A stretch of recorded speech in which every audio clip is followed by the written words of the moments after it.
Yeah, Nidhish here is onto me. He realized that I'm actually Indian. I don't know how you realized. I thought I was faking being Israeli way better than all the Pakistanis are faking to be MAGA on Twitter, but apparently I was discovered. Well, yeah, yeah. By the way, when I was traveling in Europe, like when I was 20, I think most people couldn't say where I'm from just from looking at me, but a lot of Indians, for some reason, asked me if I'm Indian, and to them I said like, "Do I look Indian?" I'm like, "I feel like I'm too white," and they said like, "There are white Indians." So, how's everybody doing? How's everybody doing? Let's talk about Tommy. Of course, there is also the whole drama, a lot of things about the hostages that is happening, but I feel like I want to see them home, and then I make some commentary. I just, I said once Israel in this ceasefire, I think this is the stage of civil war. It has to happen inside of Gaza, and of course, they killed Mr. Fafo. And by the way, they try to claim that it is the anti-Hamas forces that killed Fafo because they had to. By the way, just because an anti-Hamas force exists doesn't mean they're good. They're all evil. They're all evil, okay? It's just different gangs of evil. And but there are also rumors that it's a fake story, and actually he was executed by Hamas. So Mr. Fafa, after 2 years of religiously, passionately, with all his heart, releasing PR and propaganda through the world to taking every possible role that he could as an actor, almost like your average porn star, right? He was a teacher, he was a press, he was a journalist, it was whatever he needed. He was dead sometimes, whatever is needed. After 2 years of hardcore service, the moment that the ceasefire was announced, a day later, he found himself unalived. Can we appreciate the fact that the masks are dropping like crazy? I thought a year ago masks were dropping, and I think that for the first anniversary for October 7th, this is exactly what I talked about, how people all over the world show their true faces, they show who they are. But damn, apparently there were a lot more people who wanted to show even more who truly are. Like, everybody's like, I don't want any there to be any kind of like misunderstandings or uncertainties, and everybody's masks are just dropping. Yeah, we are talking. Hey, Shauna, it's nice to see you here. Yes, we are talking about the best Pallywood actor. Can you believe it? And I don't. It seems like this ceasefire is not gonna last long, honestly. The way it goes right now. I mean, you know what? Like, I think they need to. It's it was there was a talk before the ceasefire. A lot of people talked about, hey, it's time to get the long knives out. They had business, some things to some closure that they had with each other. I just hope that there is a lot of closure and that they would continue. And then when they finish fighting each other, it's probably when they're going to start attacking again. Probably in the next front that they're going to focus on is Judea and Samaria. They're going to try to do something big. I'd say it will not end until Gaza is empty, and so is Judea and Samaria. Baruch Hashem. Anyway, Trump can come with whatever ceasefire and agreements he wants, and even sell part of the American territory to the Qataris. But God has His own plans, and Trump, you're not above it, and you cannot go against nature. You cannot go against human nature, and monsters are monsters. There are no peace deals with them, and if I think it, you can try. You can try. So fair. All right, let's talk about Tommy's and his visit, and there's some drama that was around it, and I think that it is an incredible move, and I actually want to share something. I was surprised By the way, some people reacted to that announcement that Tommy is visiting, like Melanie Phillips, and which I love. She was like against it, and worse than that, my own friend, which is on the right, so he loves Tommy, was also against it. And I was so surprised. And then I realized like that what had the common thread, like the common thread that they all shared is them. So he is originally from Australia, that I think maybe they still have like some sort of like diaspora thinking where they don't want to rock the boat. But I think it's time to understand that Israel is a country and we are not in a diaspora anymore. So we should act accordingly. So let me start with my friend here and what he had to say. Da, da, da,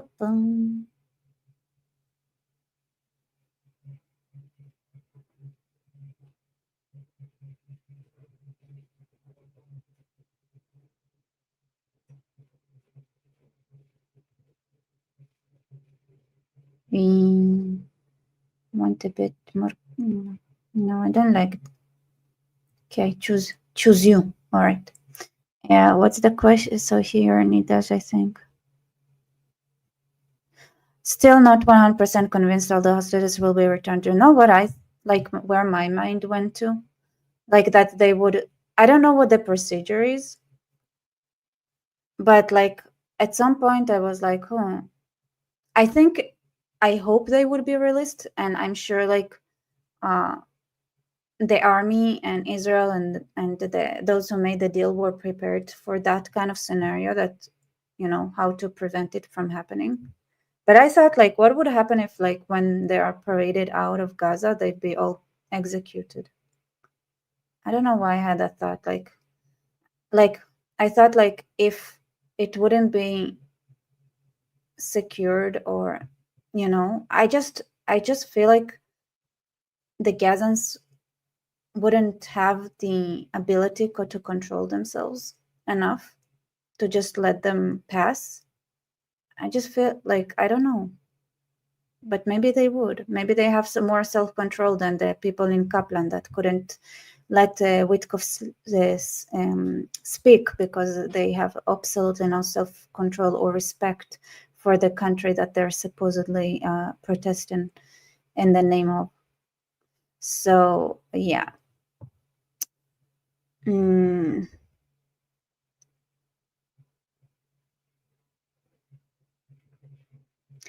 A question, Rebecca confirmed the news of death of Qatari diplomats in Egypt truth or just fake news? I don't know, but what I do know, I heard they had a car accident. So Egypt has a huge problem with car accidents. So to survive crossing a road in Egypt is a there are good chances here that you wouldn't. So it's a crazy traffic. Like they drive like crazy. Everything's crazy there. So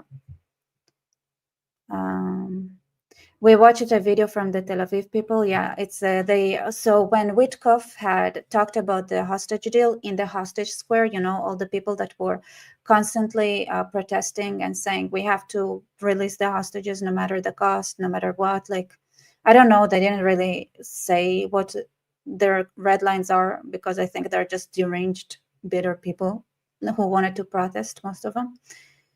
And when Witkoff was thanking Netanyahu for bringing and working so hard towards this deal, they booed him for like 2 minutes.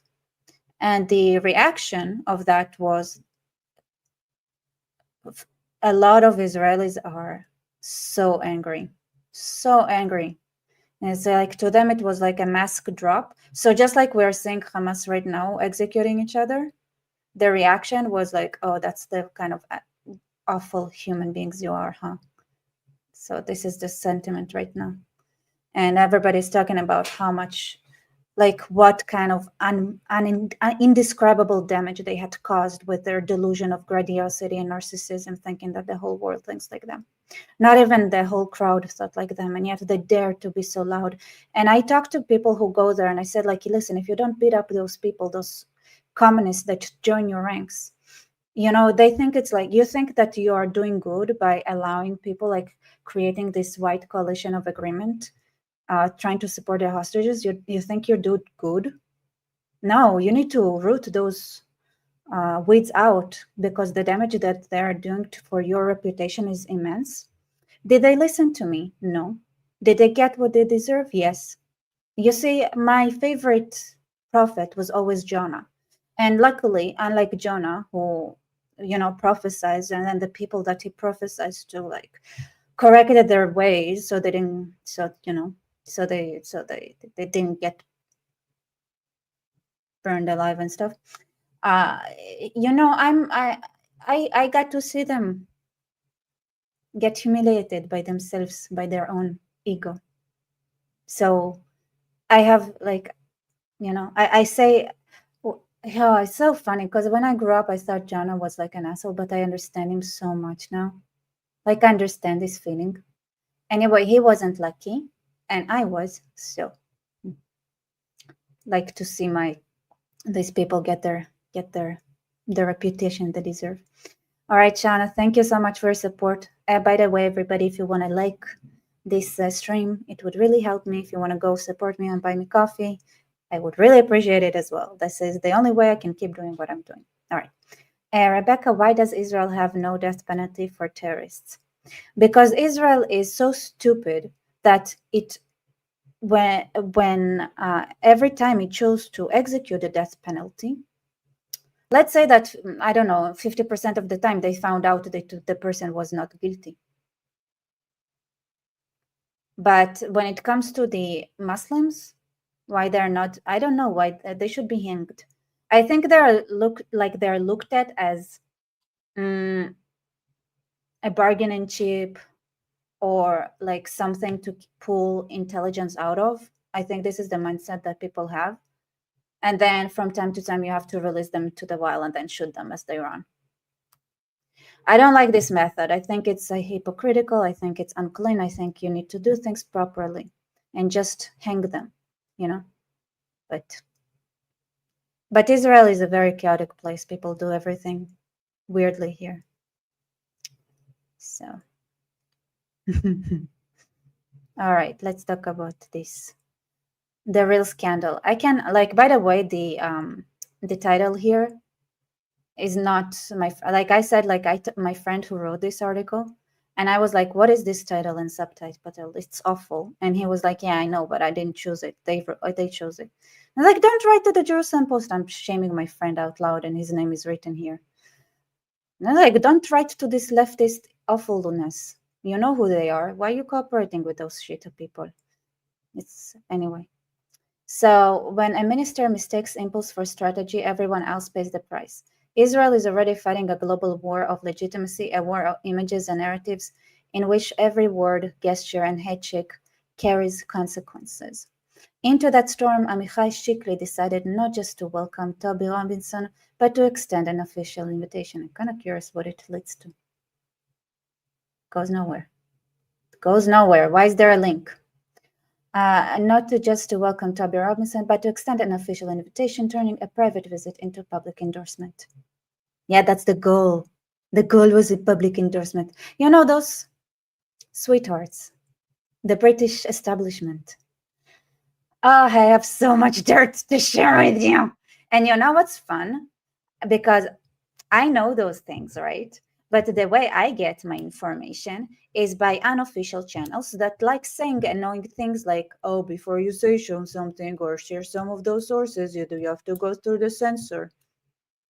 Which me as a lazy person is like, okay, I'm not going to talk about it because I'm too lazy to ask the censor what I can or cannot see.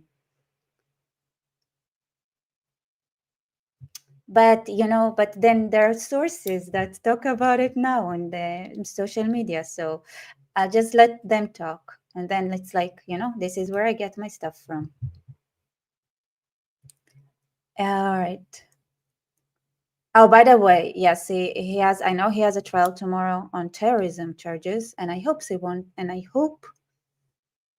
won't get charged, because even if he does, then believe me, what Israel is then trying to maybe do here, I don't think that would stop Israel. Israel is a country. All right. So He commandeered the trip, stamped it with the seal of the Israeli government, and in doing so created the appearance of direct alliance between one of Britain's most divisive figures in the state of Israel. That is not diplomacy, that is self-sabotage. Well, at least we are not like the dirty Brits who do it behind the scenes. We do it in your face. You know, Israel is fair and square. We are honest, truth-loving people. So when we do something, we do it properly and we show the world that we are not ashamed of our alignment and our choice of allies. You see, we do things out of confidence and out of understanding and saying, hey, we do this because voila, it's the right move, you know. We think we have justice on our side. We have no shame. So let me show you some videos done by Brits before I continue reading the article, which, yeah. So this is Granny Opterix Demirap, and she's fun. I like her. Go subscribe to her and watch her stuff. And I really appreciate that there is a grandma speaking in the internet, because you know what grandmas have, which a lot of people don't have? Yes, common sense and life experience. Exactly right. And we appreciate common sense and life experience and understanding of human nature. And by the way, there is a video of hers that she demonetized on purpose, where she described the atrocities the Hamas had committed, and that she thinks that the pro-Palestinian people that walk around in London would do the exact same thing, and are complete soulless savages. Grandma is right. Grandma has some kind of life experience to say it. So she's awesome. What is the point of a national security advisor if he's not advising? Can I just give like a shout out to Palestinian Syria, to the fact that he is here every live, and he's one of my most devout hate watchers. I really love the fact that you do that. I love that you are here and you participate. I want to say that even though I think you're deranged and completely insane, I appreciate you. So love. Advising on something like this? Well, he will be, but as I say, this was a decision taken. Wait. What does it say? Shauna, I love you. My grandpa says that the boat captain in Jonah was the smartest man, because he said, look, I don't know whose God is mad, but just repent. Oh, that's amazing. My grandpa was also an admiral in the American Navy. Oh, that's amazing. True. I appreciate it. Shauna always adds some good spice to the mix here. Something to think about. Appreciate. I feel like I should get to know your family. Every time you bring family stories, they're awesome. Anyway, let's continue. Taken by the CPS. We are disappointed it didn't go any further. And we are clear in our approach to China, which is... Oh, Palestinian Sierra, you say you appreciate me too because you're doing so much more than me to expose Israeli fascist mentality. Yes, please share it with the world. I want the world to know that we are actually like fascists who are ready to eliminate Islam wherever it takes and whatever it takes, because it is the right thing to do according to our ideology. Share it. And by the way, we have brains, which you don't, so we have that on our side. We have less numbers, but we have way more brains. So I think if you take all the IQs together, then we have more IQ. Also, because the people who have IQ on your side are actually on our side too, which is fun. So you think you can count their IQ as your IQ, but it's actually our IQ. Just saying. All right, continue. We recognise the challenges, the threats, but also the opportunities that come.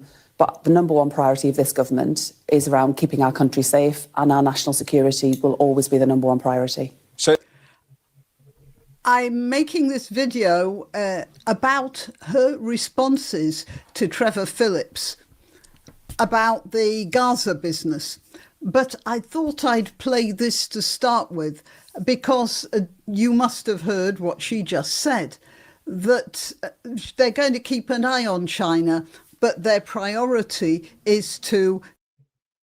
No, I love this argumentation. I'm so sorry, Grandma Opterix, that I'm cutting you off all the time, but like this is beautiful. We Muslims, golden age of Islam is taught you science and technology. You Jew was nothing without us. Listen, listen, listen, listen, listen, listen, listen, listen, listen, listen. Listen, listen, listen.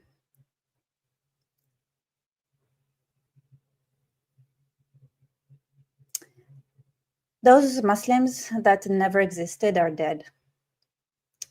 You killed them. For some reason, you only let those who are extremely stupid and barbaric and actually more closer to hyenas than humans to stay alive. Yeah, it's called selective breeding. You know? It's so sad. So sad.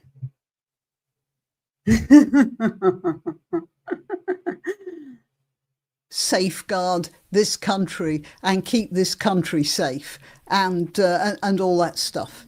So you may well ask why the Labour government has given a great chunk of British territory to China. That is, they've given the Chagos Islands to Mauritius, and Mauritius is a China puppet. And as stupid as... They also sold out the center of London to China.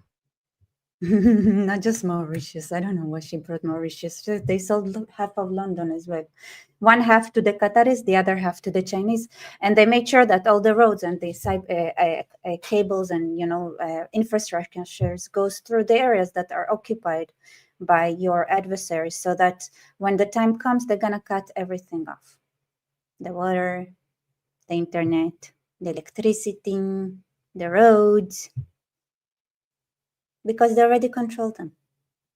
As most of the people are on the front bench of our current parliament, I can't believe that they don't realise that giving a chunk of territory, which is like a battleship parked in the middle of the Indian Ocean, and is at a strategic point that... Yeah, like Granny, I love you, but there is a much bigger island there. I mean, I don't know how big this island actually is, but I don't know. I guess like I know like a good sized island in the north of Europe that was also sold, like in Northwest, that was also sold to China and Qatar. Right. So it's not just like the one that was next to Mauritius. It's given to Mauritius. It's also another island that was sold. By the way, I think there are a lot of receipts that a certain government that invited a certain person he's holding, and my guess is that the establishment in the UK, maybe they would, but I feel like they didn't want to rock the boat so much, going against claiming that Israel is trying to undermine the UK, because Israel has so many receipts of the UK selling their soul to Hamas and the Muslim Brotherhood, and the fact that basically the whole thing is just doesn't exist anymore. So maybe the secret here is that actually the Amichai Shikli was like, oh, I have so many receipts, I just need an excuse to share them. Yeah.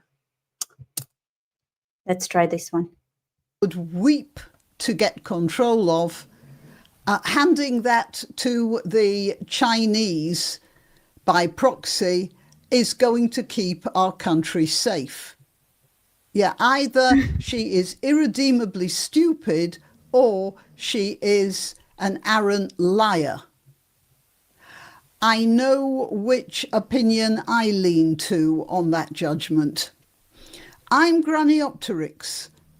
Please like this video, please share it, please subscribe to my channel. What is it? Like, share, subscribe. Yeah, click that like button now while your mind is still on it.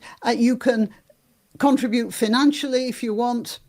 That's up to you. All the links are in the description.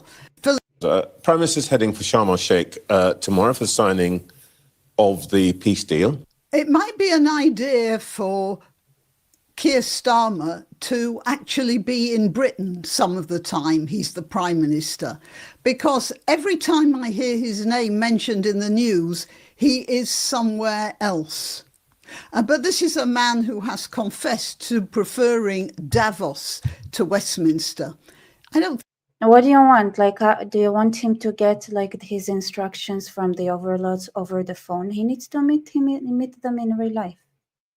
Think he likes this country. I don't think he likes being Prime Minister, and I don't think he likes being here. And that probably doesn't bode well for the governance of our country. I also want you to notice the robotic way that Bridget Phillipson is speaking. I mean, Keir Starmer has a particularly nasal and monotonous whine, but Bridget Phillipson is quite close behind him in the "I'm putting you to sleep with my words" category. But I'm wondering whether it's a sign of her inability to engage with the truth. So she is just saying stuff and she's repeating it. She's probably rehearsed it, you know, but she's not a good enough actress to give it any emotion. Is that a signal that we are prepared to put British troops into the area to help as part of the stabilisation force in phase 2? We have no plans to do that. But Right, hang on. First of all, I do not want any British soldiers.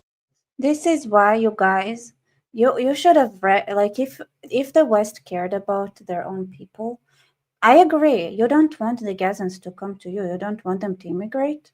So, you know, there's another solution.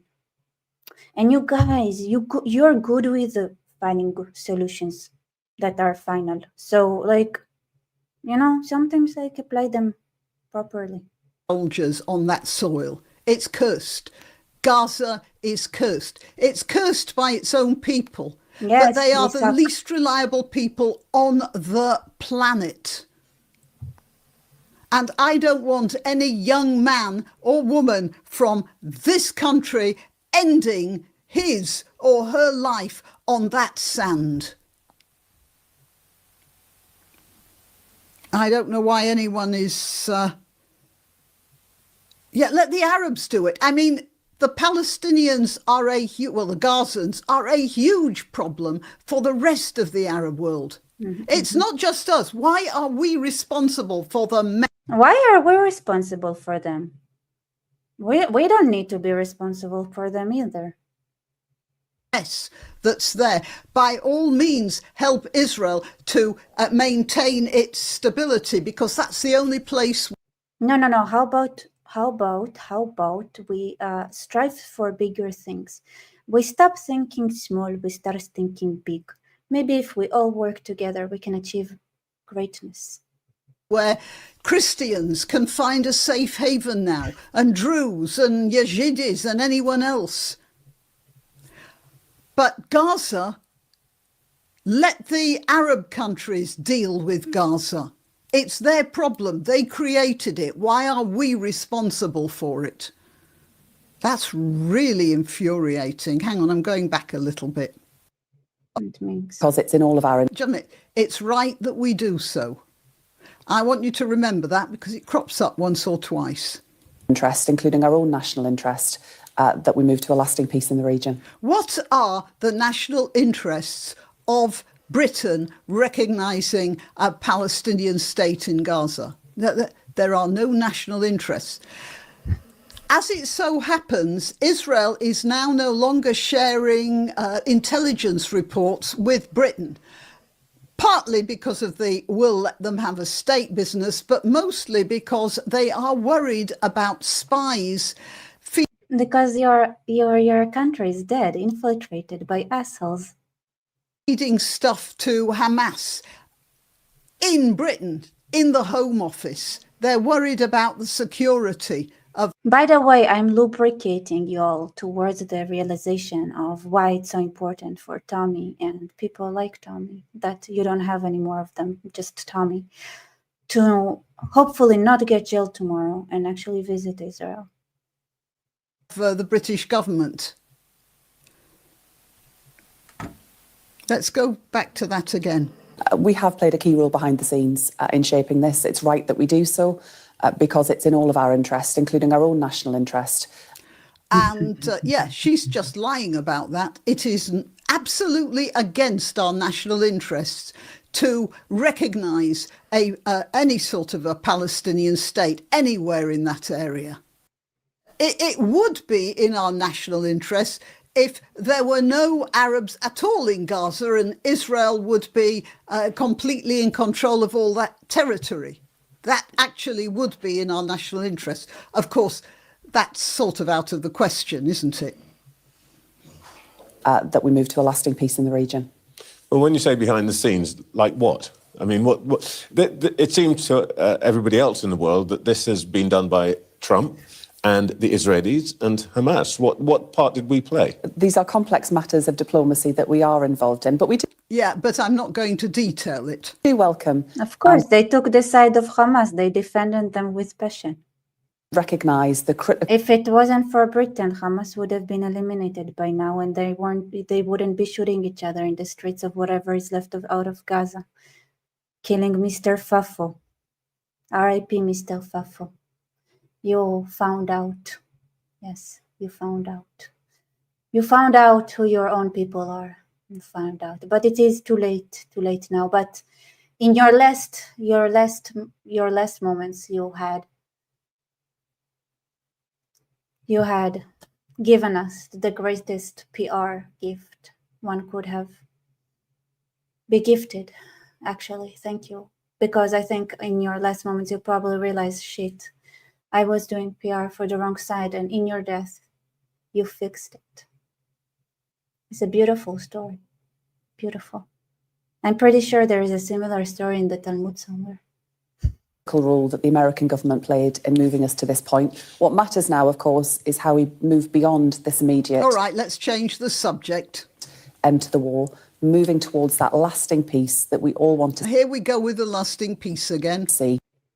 And that is For Islam, there is lasting peace with Allah. It is what they strive for, and may they be in everlasting peace. Amen. why we've recognised a Palestinian state, but why alongside that we're committed to making sure that a safe and secure Israel. A safe and secure Israel. I mean, this is why I was talking about that robotic quality of her voice. She is not coming out with a single original thought. They're just a series of bullet points that she's probably spent the previous evening memorising. They're not even connected to what was being said before. So it's obvious she's just shoving in the list because that's what she's learnt. Endures. The reason I ask this is because, as you say, we recognise a Palestinian state. Marco Rubio, the Secretary of State, said that actually made it more difficult to land. Of course it did, because as soon as Hamas heard that, they said, "Oh, this is the fruits of what we've done. So our bad behaviour, by their fruits, you'll judge them." Yes. Rape, the torture, the Can I be a pastor now? Look at me. disgusting behaviour. Oh, that was all worth it because we've got Britain to recognise our state. Can she not see how disgusting that is? How ashamed I am of the British government. Ashamed of my British... But Granny is doing her best at being a soldier. Listen, like this lady, right? she decided to march on and say what needs to be said. Listen, she's like the old elephant in the herd. She guides you to the sources of water. She has a long memory and understanding. Listen to her.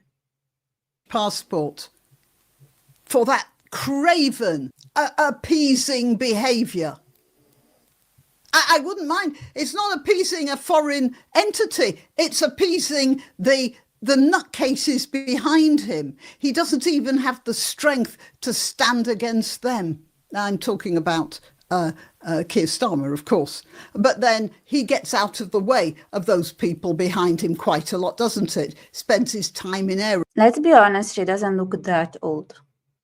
Just older than the usual internet dweller. aeroplanes. The deal. What's really going on here? I mean, was that some sort of clever strategic double bluff? I mean, the Americans say we made it more difficult. You're saying that we played this key part. What's true? Well, we believe I don't think she knows what truth is. I honestly think that there's a whole lot of people in government now who have no ability to perceive the truth in any way. They've trained themselves not to. Just a minute, let's just get back a little bit. But given the scale of the conflict and what needed to happen, we felt it was the right thing to do to... All right, given the scale of the conflict and what had to happen, we think, I don't know, what does she say? We think that was the right thing to do. Let me bring it down to apples and oranges, okay? You've got a kid. Okay, so the example she's going to give, I think, is true, is very important, but it misses the main point. What is the scale of the conflict? What is the scale of the conflict? How far does the conflict reach? Did they try to wrap it down because they were afraid of officially losing Britain with people marching down the street, the crazy lunatics that have their police on their side and with an army that doesn't exist? How big is the scale of this conflict?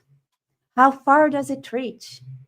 Maybe it's not about at all Gaza or Israel. It's not about the Middle East. They wanted to keep a different possible conflict from erupting. Could it be that this is the scale that she's actually trying to hint at? Could it be that it's just a temporary attempt to seal an erupting geyser? We think, I don't know, what does she say? We think that was the right thing to do. Let me bring it down to apples and oranges, okay? You've got a kids' party.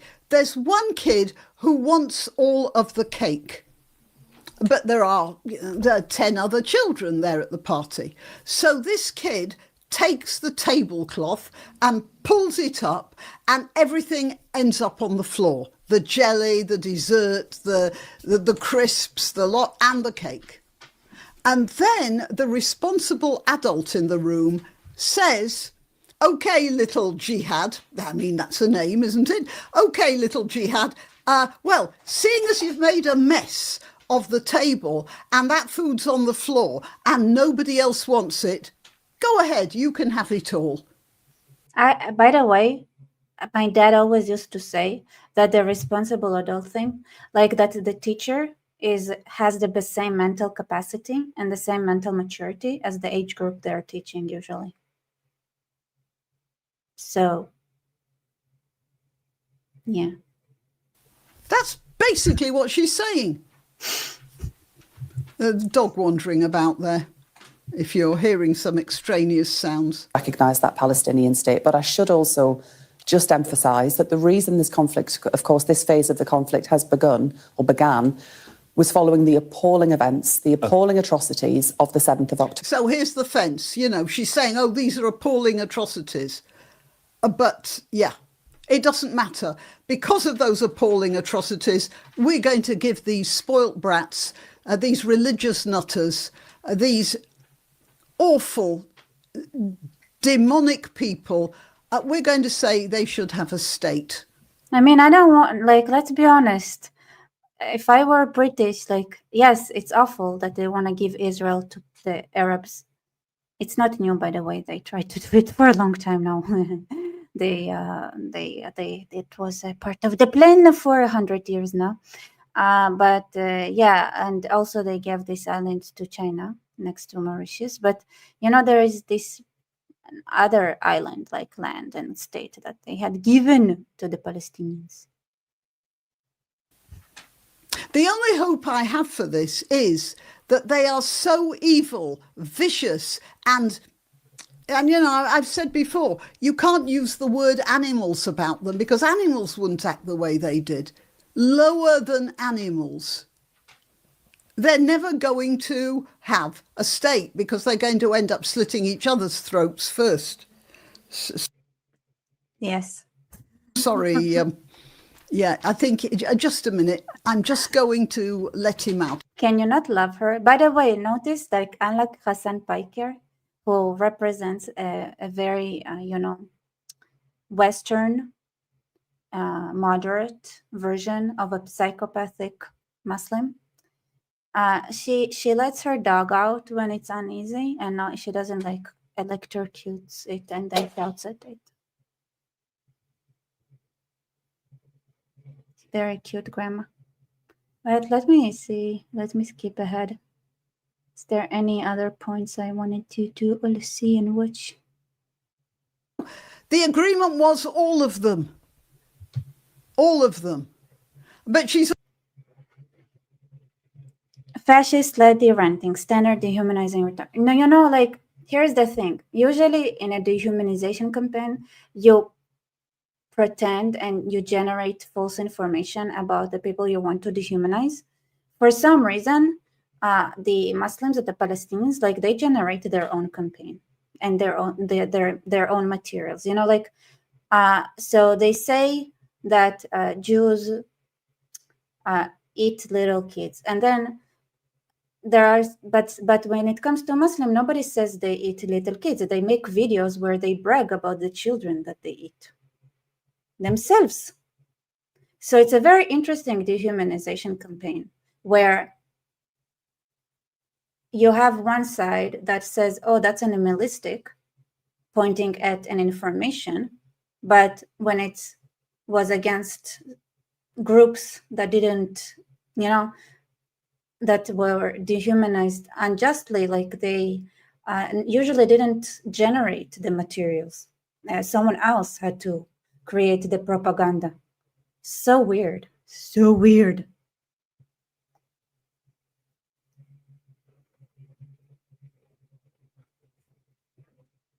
already leaving herself a back door open. As many as possible. Yeah, oh, please be nice. Just like the police asking those pro-Palestine people, don't do a demonstration today. We need our forces to deal with the synagogue business. Wow, I guess so. So, Shana, if more Anglos and Americans knew how Muslims treated dogs, your country would have full support. I also feel like, you know, this thing, there is a theme that it's always like Jews and dogs. Jews and dogs always get the same treatment in a society for some reason. And by the way, there is a whole passage in the Talmud about talking. So dog in Hebrew is kelev, and if you translate it, then it sounds like a heart. So dogs are so pure, they actually are like a heart. This is what the Talmud says, which is cute. Dogs are cute. And I have to say, yeah, so Uncle Copen, thank you so much for supporting here in the chat. So don't forget to press like and also keep Rebecca wired all night by buying her copious amount of coffee. I think that's a beautiful goal. And Harbingen Zero, you're crazy. Thank you so much for your generous support. I disagree on Rapinson methods, but fully support visiting Israel. Hopefully it will inspire more people to do so. Thanks for all you do, Rebecca. So when it comes to Tommy Robinson's, the way he behaves in methods. All right. So it's like it's more personal to me, but like I understand him. So I said it before, but my dad grew up in the #1 criminal city in the whole of the USSR, Kutaisi, and it's not an easy life. So from the way he describes it, like he had to survive in Luton, and it is very similar to a lot of the stories my dad has told. And by the way he behaves is also very similar to how I see a lot of Georgians behave, and the kind of like a lot of very similar to, like it reflects the same way. It's a sort of like it's an expression of trauma from growing up in a city that is very dangerous. Usually the way you survive is that you have to be part of a gang, and you have to stick by your gang no matter what, because a fight could start over there is no reason. And for you to survive is that you need to be part of a gang, so that that gang would show up to protect you when it's needed. And my dad, who grew up the same way, ended up having to go and fight for his life and his friend's life every day or so, like a lot. And it looks like Tommy Robinson went through the same experience. It's a very there's like, and because I know people who grew up like that, you can say whatever you say. Like Robinson is amazing for being the way he is. And I don't think he would have had the understanding of humanity and the knowledge that he has if he didn't grow up in that environment. But unfortunately, it's a double-edged sword. So I hope he, as he grows, as he gets older, he would be able to regulate the trauma better. But overall, I love him. And in fact, I would say I think he is British because he's too moderate. I agree with his the far right who criticizes him that he's too moderate sometimes. He's a good, and he sounds extremely smart. Is a very smart man, very smart. He's a genius, very intelligent, very smart. But you cannot escape the psychology of a place that you've been grown up in, unfortunately. All right. Unusually, I thank you so much for your support as well. Islam born of the sword, spread by the sword, and maintained by the sword, death by the internet. Actually, Islam can be eliminated by asking questions. The moment people start thinking, Islam dies. And this is actually a campaign and a side project, not a side project. I want it to be my main project. After talking to you guys and realizing what's going on with the West and talking to so many students, I have gathered enough information to build a battle plan to make people think again. That's the goal. And I shared it with a lot of influencers and people. And a lot of people are on board, and I only came up with I just started this week, and I shared the concepts with people and a lot of influencers, and they're super on board because it's so simple, but it's just precise. I was the whole time I was here, I was using this platform to also analyze and understand what went wrong, to try to find it in the most, sometimes the way you can untangle a thread is by finding the start of it and just pulling. And that's my goal here. So there is truth. There is truth in it, but it's an unrefined truth. And there is a deeper truth, which is the most simple thing. When you start thinking, when you start asking questions, this is when Islam dies. But to make people understand how to ask questions and how to trigger that chain reaction that will make people be better thinkers, well, that's the strategy that I've built, and you're going to feel it. And I hope, it's not going to be a secret. Let me tell you that. It just needs some refining and, things before I believe that you guys would love it and participate. Thank you again, Shana. I love you again. If more Anglos and Americans knew how Muslims treated dogs, your country would. I already said it. All right. Thank you so much. Again. All right. Let me go back to the UK. Oh, there is more here. Sheikh Yamimi, Yamin. Alhamdulillah, sister, this battle plan shall be better than Al-Quran. It will be way better than Al-Quran. Don't worry. Alhamdulillah. Alhamdulillah, brother. Akhi.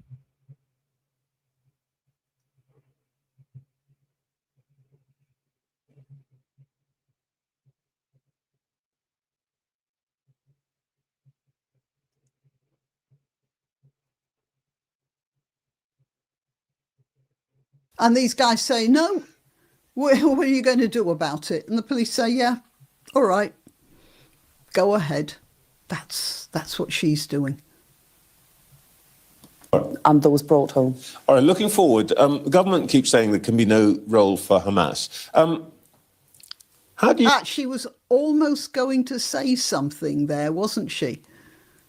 But she decided. No, she was about to say we are Hamas, and then she remembered she's not supposed to say it. Okay, so here, let me switch for a moment to see what Tommy Robinson had to say about Gaza. And I'll switch the video. Da-da-da-da. Share. By the way, I'm pretty sure this dude is Indian. Like, Hell? like we all know that all the PR that Israel is pushing is actually secretly Indian people.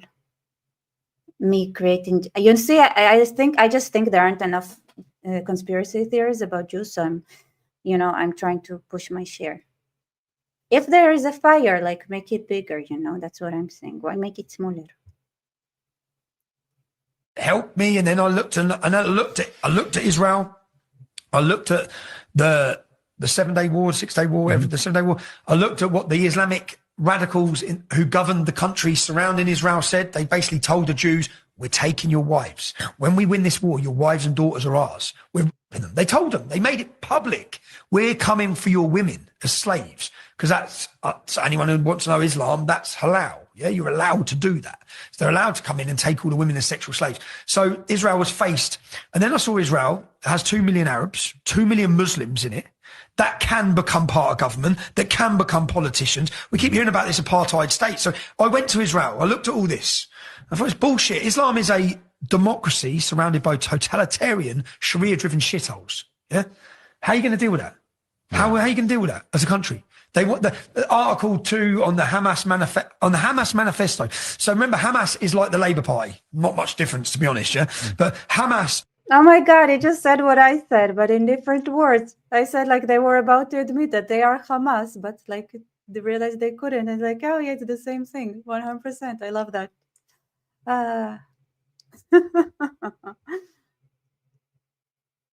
In their political manifesto that got them elected by the majority of Gazans said the final day of judgment does not come till every Jew is dead. Didn't say every Zionist, doesn't say every Zionist. This is in their manifesto. Every Jew is dead. How do you negotiate with that? And when they say the majority voted for Hamas, the rest of the population voted for Fatah. It's another terrorist group. What are you talking about? So how would you negotiate with that? What would you do? I know what I'd do. I know what I'd demand my government done. I know what I'd do. And in fact, they do everything. Also, I want to say thank you for Sheikh Jack, who bought 6 books, who are not actually books, they're actually coffees, because I say books so that you people think I'm smart, but actually just coffee to make me, create content. But yeah, thank you for the cheesy payment. All right, let me share the interesting thing that I wanted to share with you all. No. 3 capitals of Islamists in the world, and that was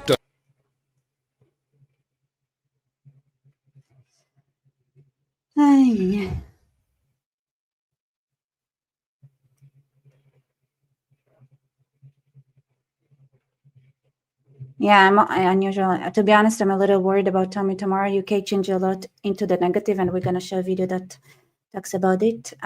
Yes, so I really, really hope that they wouldn't do anything to him. He is needed. So, yeah. Doha, Qatar, Turkey, and then horrifically you mentioned London, UK. This is the most significant, the most efficient, and the most powerful project Can you hear of it? political Islam. When you Google the Muslim can we- Brotherhood, can I- you can't really find that much information about it. It was designed in its very nature to operate as a secret society because we have people who are fundamentally against everything we stand for. What are some of the things that the Muslim Brotherhood has achieved? Mainstreaming Islamism, the most comprehensive report ever written on the BBC.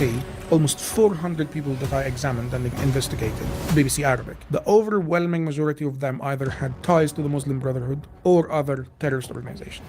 And this is all funded by the British taxpayer. Yes. Yes, Unbelievable. yes. As long thank as you serve You my are aims, Hamas. They are Hamas. As long as you serve Why my is my goals, computer you can be stuck and I part of cannot this stop the family. video? There really is no equivalent. And that's Thank you. This is amazing. Yes, I so beautifully said. Thank you. Thank you. They are Hamas. They are Hamas. Britain is Hamas. And get your own conclusions.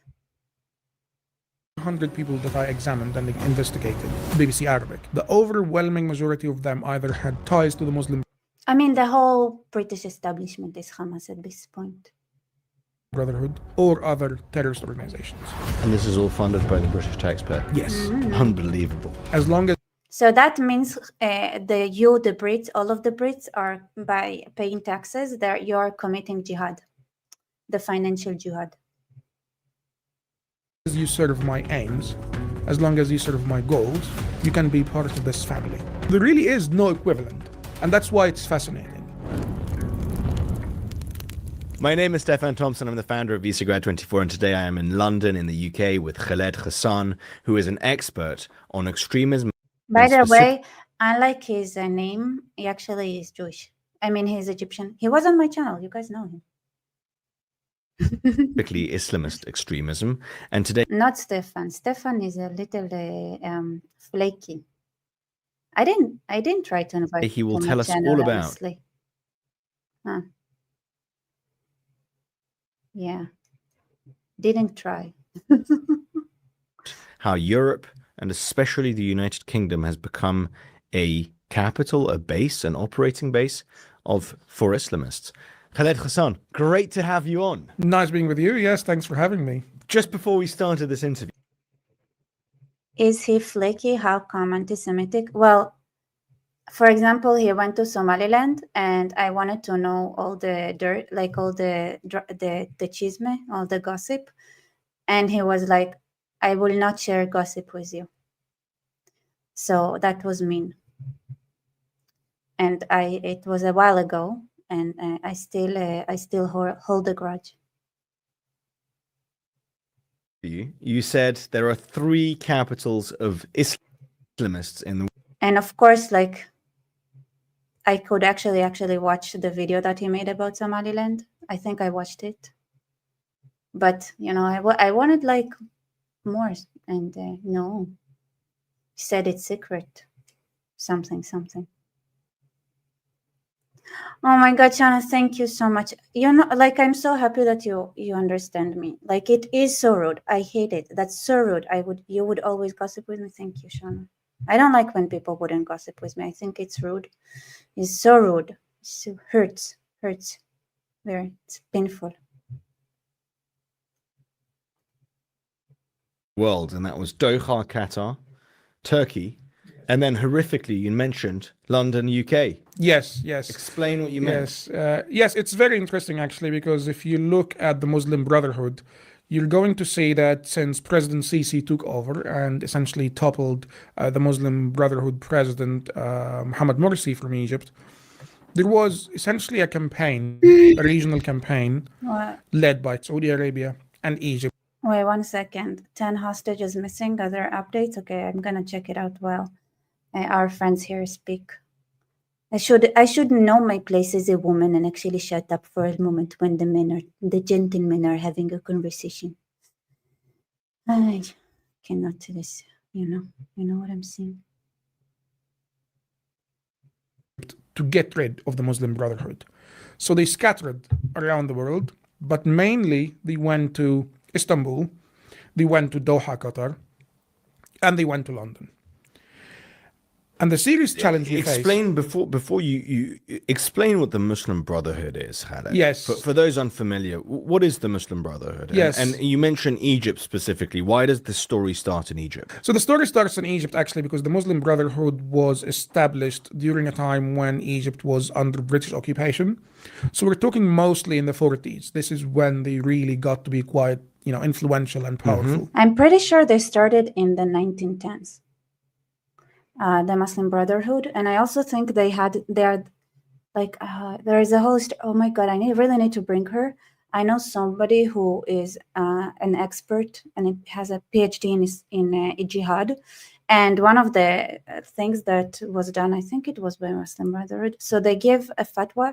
So originally, right, when you're fighting, you're supposed to be fighting but not committing a suicide necessarily, right? So at some point during the early 20th century, there was like this innovation in Islam where it was, they had that amazing idea saying, hey, actually suicide bombers and committing a suicide for jihad is also legitimate. So you don't just fight and then, killed or not killed, but you also can go with Hassan al-Banna. You're right, Hassan al-Banna. It was Hassan al-Banna, 1920.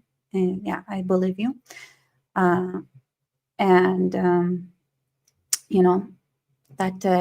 apparently that was like an exciting innovation for them. And I would say, who said Islam is not evolving? All those people who are skeptical and saying that Islam is not evolving, they're wrong. Clearly, it finds a ways to improve. No, I don't have I don't have PhD in jihad. She has it. I think it's called something different, but she's huge. I should bring her on. But I think maybe she's not as comfortable with English. I'll ask her. Say the most efficient, the most well-organized organization on the planet. That's how I would describe it. Because the Muslim Brotherhood has had incredibly powerful enemies. What does the Muslim Brotherhood stand for? So the Muslim Brotherhood is essentially a transnational movement. It does not recognize national borders. It's a movement that has a set of ideas, Islamist ideas, that symbolize political Islam. If they are cool with that, I think they should be cool with the same concept, but like an international movement that promotes humanity and thinking and good stuff. Is the most significant, the most efficient, and the most powerful project of political Islam. They want to essentially, I wouldn't say necessarily, establish a caliphate, but they want to have leaders who subscribe to their values in different countries. And that's part of the plan. That's part of the project. So if you have a Muslim Brotherhood president in Egypt, and if you have the same in the UAE, in Saudi Arabia, across the region, then you essentially have... Okay, I'm pretty sure he goes back to... Where's the UK? Muslim Brothers, Sudan infiltrating the West. Here, let's start with here. Muslim Brotherhood has infiltrated the West. Yes. So let's look at the UK, because the UK is really deeply challenging, I would say. So there was some sort of, a process where the Egyptian and the Turks, Erdogan, by the way, is very closely aligned with the Muslim Brotherhood. So he accepted a lot of the people who fled Egypt after President Sisi ousted Morsi and gave them asylum. But then he realized we're in trouble, we are in trouble regionally, we have a lot of enemies, and he tried to sort of, fix things up, let's say, with other countries across the region. So the Egyptian intelligence demanded of their counterparts in Turkey to either deport Muslim Brotherhood figures or silence them. So tell them you cannot, do your talk shows and all that stuff. Most of them fled to the UK because of using the UK's liberal values against us. Now you're going to find. Speaking of which, look, something from it literally 2 minutes ago. Amazing, just in time, if you missed out. Here. So it says, Britain will provide £20 million, $27 million aid package to deliver water, sanitation, and hygiene services in Gaza, Prime Minister Keir Starmer said on Sunday as he arrived in Egypt for the World Leader Summit on ending the conflict. Okay. Of course, the Muslim Brotherhood would give us aid first. That's what they do. Okay. They have professors in universities teaching in Middle East programs. So if you are at universities, let's go back a little bit because I think it's important. So terrorists that were so radical they had to be kicked out of the Middle East for some reason found their way and had their home and their base of operations in the beautiful, beautiful country of Ukistan. Realized we're in trouble, we are in trouble regionally, we have a lot of enemies, and he tried to sort of, fix things up, let's say, with other countries across the region. So the Egyptian intelligence demanded of their counterparts in Turkey to either deport Muslim Brotherhood figures or silence them. So tell them you cannot, do your talk shows and all that stuff. Most of them fled to the UK because of using the UK's liberal values against us.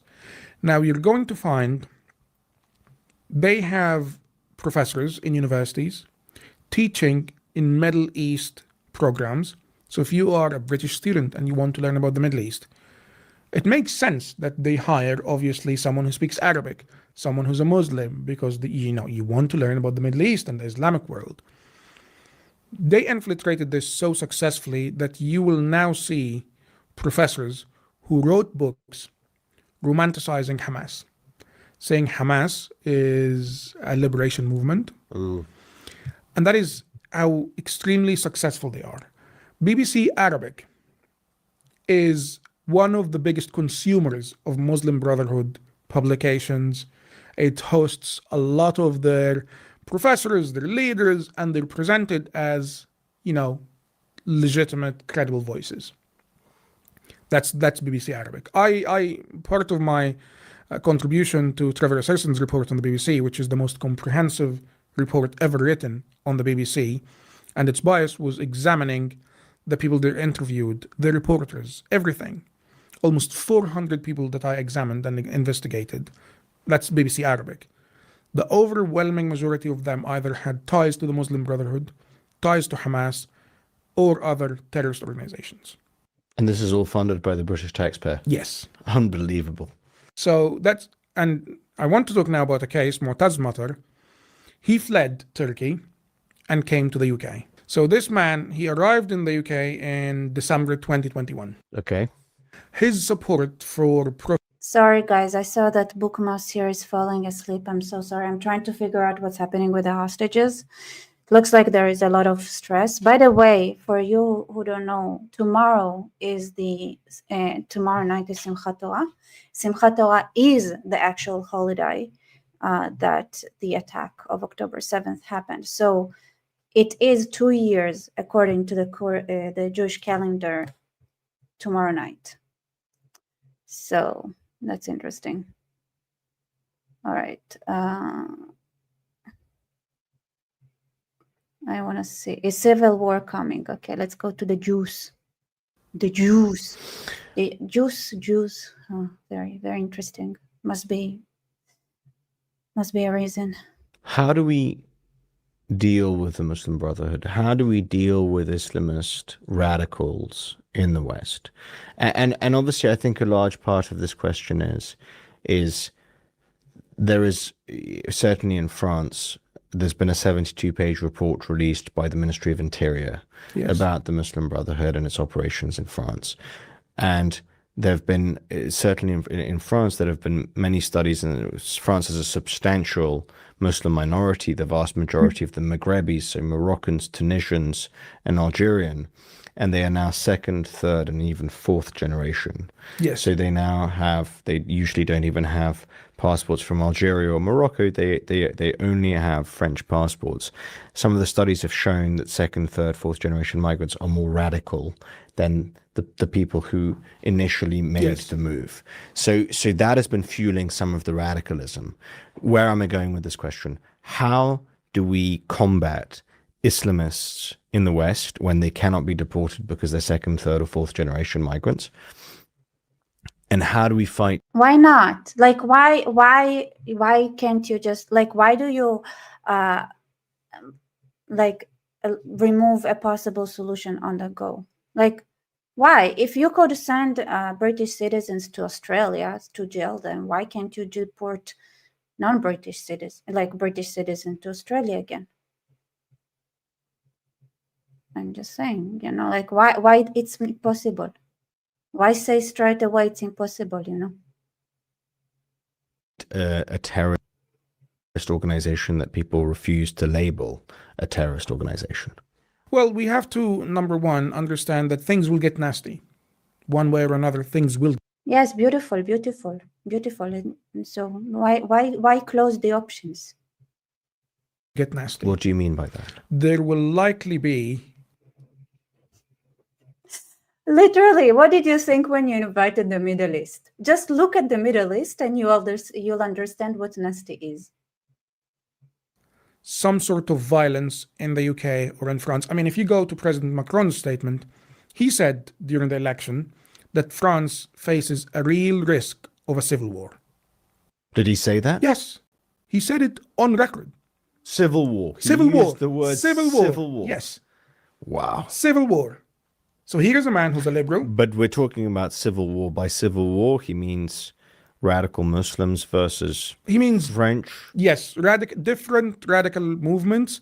So he means far right in his view, and he means far left and Islamists and all these different segments in society. Okay. So we have to understand that the longer we delay this, the nastier it will get.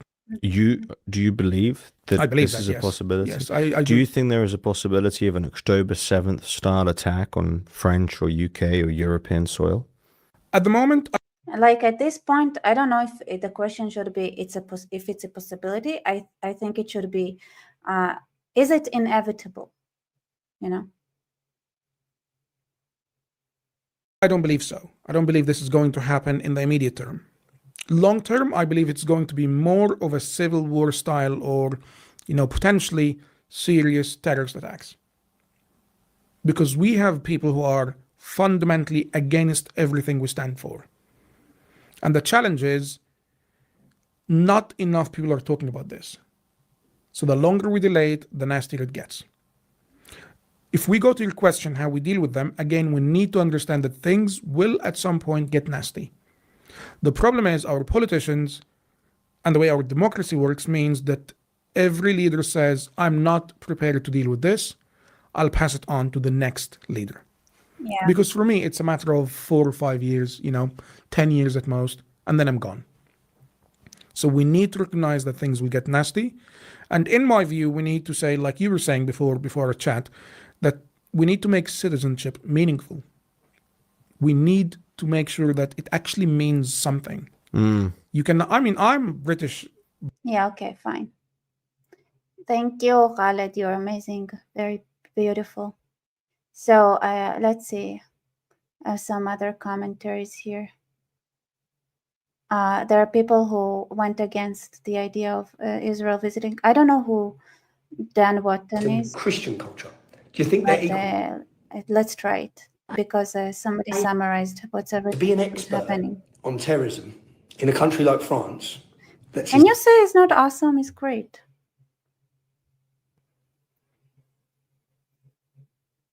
Islamic jihad, you should have done the basics and understood the Quran. Yeah, Oh, shit. No, I know. And you haven't read the Quran? No, listen, journalists today, also the journalists that were in Gaza, were so uninformed. It was embarrassing. So embarrassing. People are so proud to be uneducated, illiterate. Oh, I don't need to visit Israel, but I'm going to talk about Israel. Like, oh, just because I didn't go to Israel, it means like I don't understand what's going on in the ground. Why are people so proud to be idiots? It's like now you know what I realized? Maybe the actual God that the West currently is worshiping is the God of knowing nothing, is the God of illiteracy. And hosted by the Israeli government. Now, this offer was made official by the Israeli Minister for Combating Anti-Semitism, Amichai Chikeli, who wrote, in the wake of the horrific Manchester terror attack, Israel and the Jewish people stand firmly with our allies in the United Kingdom. On behalf of the State of Israel, I am proud to host British patriot Tommy Robinson, who will visit Israel in mid-October. Tommy is a courageous leader on the front line against radical Islam. At a time when Jews across Europe face rising anti-Semitism, it is vital to strengthen bonds with allies who refuse to be silent. He has proven himself a true friend of Israel and the Jewish people, unafraid to speak the truth and confront hate. Israel will always stand with the Jewish community and our allies worldwide. Together with friends like Tommy Robinson, we will build stronger bridges of solidarity, fight terror, and defend Western civilization and shared values. Then Tommy responded, which prompted Amir Ohana, who is the speaker in the Knesset, to say, looking forward to hosting you at the Knesset. You're doing a great service to your country, but more than that, as I've said repeatedly since October the 7th, far from being a local struggle, this is a global battle between the forces of radicalism, extremism. I don't know. I feel like there is a clue here at this post. If it, like, I don't know, you guys, is it me? Is it just me? Like, I feel like there is a clue somewhere here. Let's go back 10 seconds and see what might have triggered me. In the Knesset to say, looking forward to hosting you at the Knesset. You're doing a great service to your country, but more than that, as I've said repeatedly since October the 7th, far from being a local struggle, this is a global battle between the forces of radicalism, extremism, and fundamentalism. See you in Jerusalem. Cue outrage from the elite class. Again. Western civilization is under attack. It is our duty to stand firmly together and win. Do you guys, I don't want to say too much about how I think this could be used, right? Like, I don't want to give people ideas in the trial tomorrow, even though probably they thought about all the options.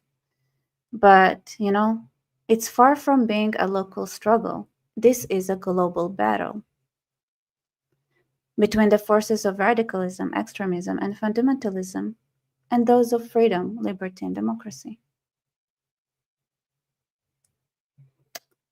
Interesting. Like obviously we're talking about just speech. We have to talk loudly and just use words in that battle. But, you know, you're doing a great service to your country, but more than that. Very interesting. Jerusalem. Cue outrage from the elite class in the United Kingdom. Saeed Avazi wrote, the Israeli minister inviting Tommy Robinson, a man with multiple convictions for violence and fraud, to Israel in response to the horrific Manchester attack. Let that sink in. At a time, all communities in the UK uniting to support our Jewish community as they grieve. The state of Israel is sowing division in our country, supporting and promoting those that platform hate and making our country unsafe. It's time for all right-thinking people to call out this irresponsible and deeply dangerous behavior from Israel. And there was also a lot of it from people who I previously respected in the Jewish community, Nicole Lampert, Melanie Phillips. That prompted Avi Yemeni of Rebel News to write, "Dear Jews, freaking out over Tommy Robinson being invited to Israel. Stop falling for the propaganda. Like Israel itself, he's been smeared for years with lies and distortion. The truth, he's always stood up for us, even when our own leaders tried to demonize him. Tommy is a real friend of Jews and Israel. I know it. I've been mates with him through it all." By the way, the interesting thing that I didn't hear any objection inside of Israel. I didn't notice it even, not from the left or the right or anyone. The only objection I heard was my friend, but he's also Australian. So it's interesting to me that it was like an unanimous acceptance and understanding that this is the right move inside of, like, in the Israeli society, at least those who follow things that are happening. Because I mean, there is a good number of people who don't even speak any language other than Hebrew, or don't speak English at least. Actually, they usually do speak another language, but not necessarily English. So it's interesting that what happened was that once the British Jews started speaking, they had so many Israelis responding to them, sharing their opinions about their alignment with elitists, leftists, and stuff. And with that, there were a lot of British Jews who, I guess, felt emboldened to join the Israelis and say, yeah, we cannot stand them, which was very interesting to see. But yeah, all right, my propriety search, my 2 pennies to IDF for al-zooting Mr. Fafo. Yalla. Thank you.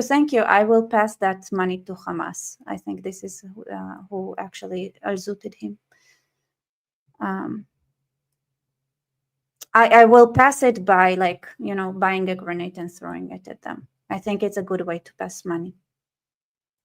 If I ever get if I ever have the opportunity, I'll just keep, I'll make sure I have those €2 in my bank account just for if the day comes, And I think what's really interesting is that when you look at this exchange between Tommy Robinson and a French journalist, which he secretly filmed and has now revealed to the world over the weekend, you see that what he insists people in the media do, in the elite class do, is be honest about what they know about Islam. Watch this.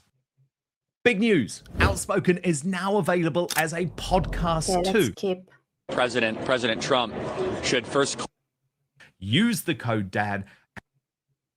I know plenty of Muslims that certainly are not extreme, are not asking for jihad. Really, why do the people always say that? There are Muslims that are okay.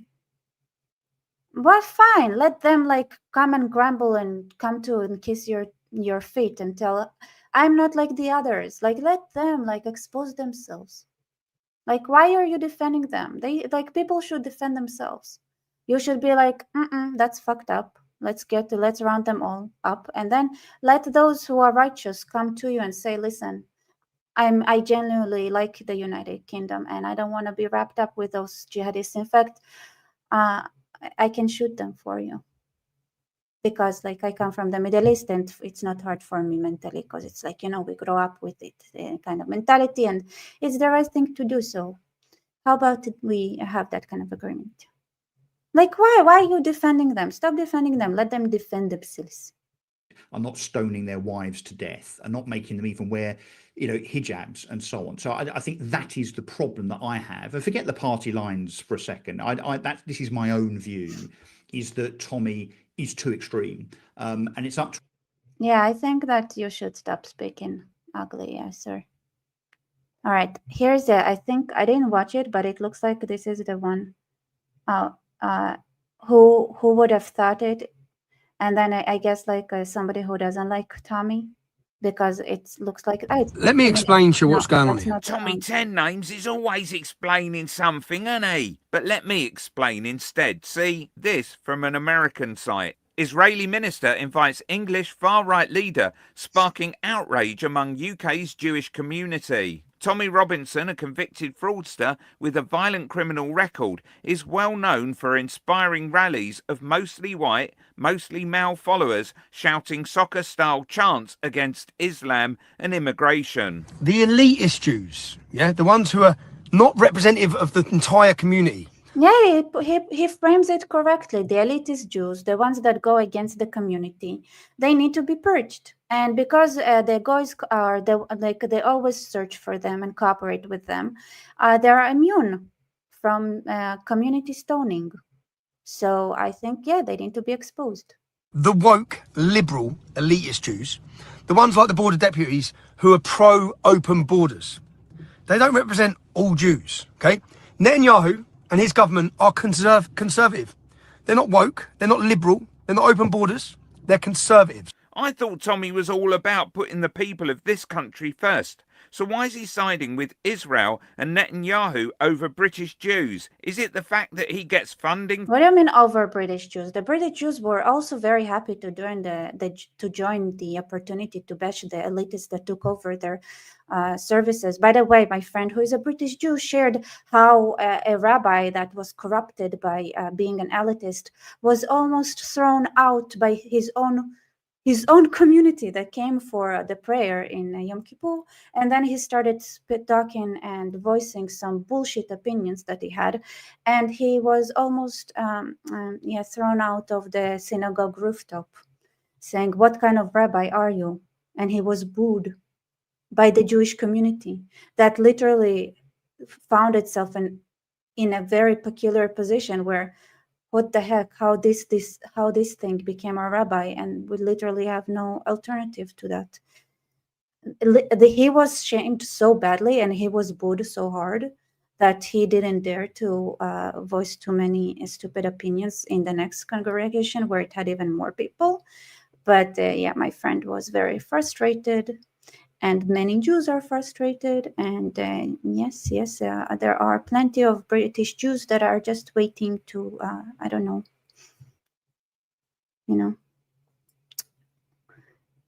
give them the same treatment that they give Mr. Lemmy when he came to be sad about the Manchester attack.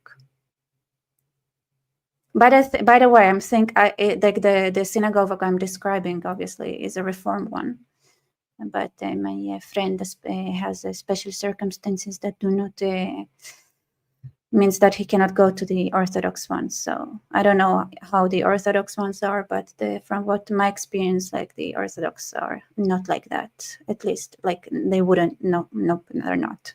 At best, there are Israel left, which means they believe that we need to starve Gaza and get the hostages as first priority.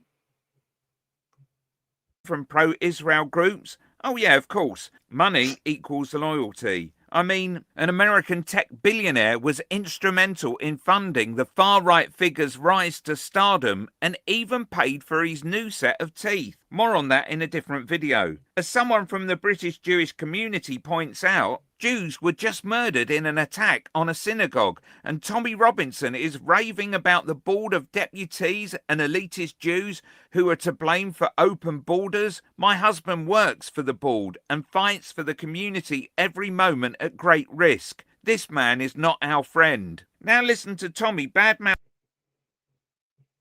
I don't know much about the board of deputies and like groups like ADL that are supposed to be representing us, but let me tell you, there is a lot of beef. Lots of beef.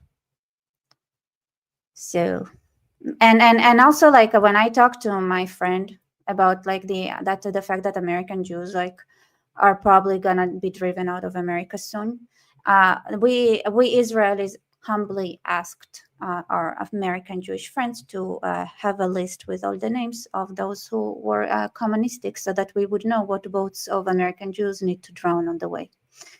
And, a little bit of an accident. It's like, it's not that we don't love them, but yeah. Like I said, like he said he would come. And I said, I really hope they would stay in America. because they are part of the Islamic movement now. Why would they try to move to Israel when people come to them with like fire and stuff? Like, it's like, as a Jew, like they were never really Jewish, but he said that he thinks that they would come, even though so I said, like, okay, so in case they come, I think it's a fair deal that you would have to document their names so that and make sure that they sit together in the same floaty. What I say, Shana, British Jews tried to stop Jews from moving to England in the 1710s. They got sent to Ireland and America. Some helped us win, so there is that. Yeah, there are Jews like that are they don't want the other Jews to make their position shaky. It wasn't the only time that it happened. Let me tell you that there are stories in history. It's not that I think they're more evil than other populations. It's just that because we're a small community, we cannot afford to not purge those kind of people, because the amount of damage you can do when it's such a small community, right? So, and there are so many people who are so willing to work with them. So we always have to clean our stables, always have to clean them, because it's just, we cannot afford it. There are too many people waiting in line to cooperate with assholes in our community. So purging them is a constant battle. Believe me, it's a constant battle. So let's continue. Parts of the Jewish community because they believe it's wrong for him to be invited to Israel. Sounds like Tommy 10 Names is all upset. Okay, I've been invited by the Conservative government, so of course you're going to see the woke liberal Jews getting upset. The ones But nobody in Israel got upset. Like literally no one. I didn't see one Israeli who was upset about it.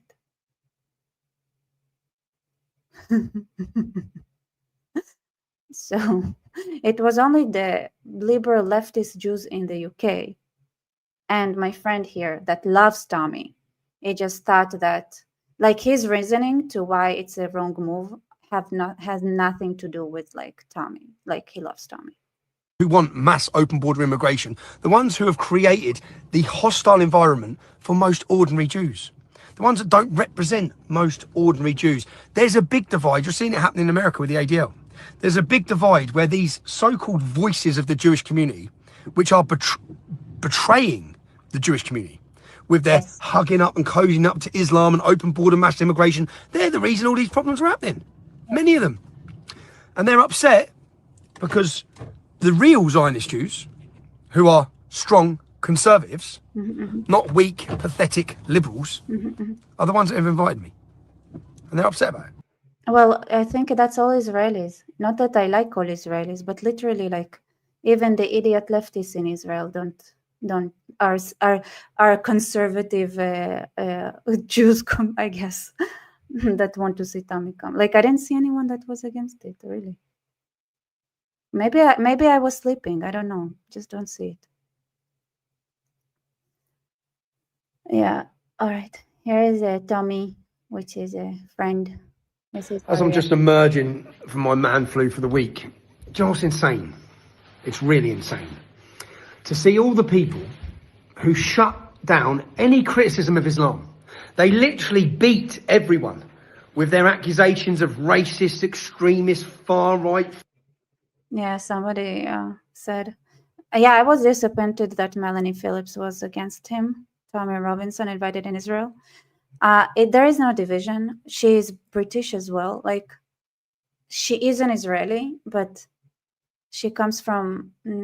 I didn't see any like Israelis that are not British, or my one Australian friend who expressed anything like it.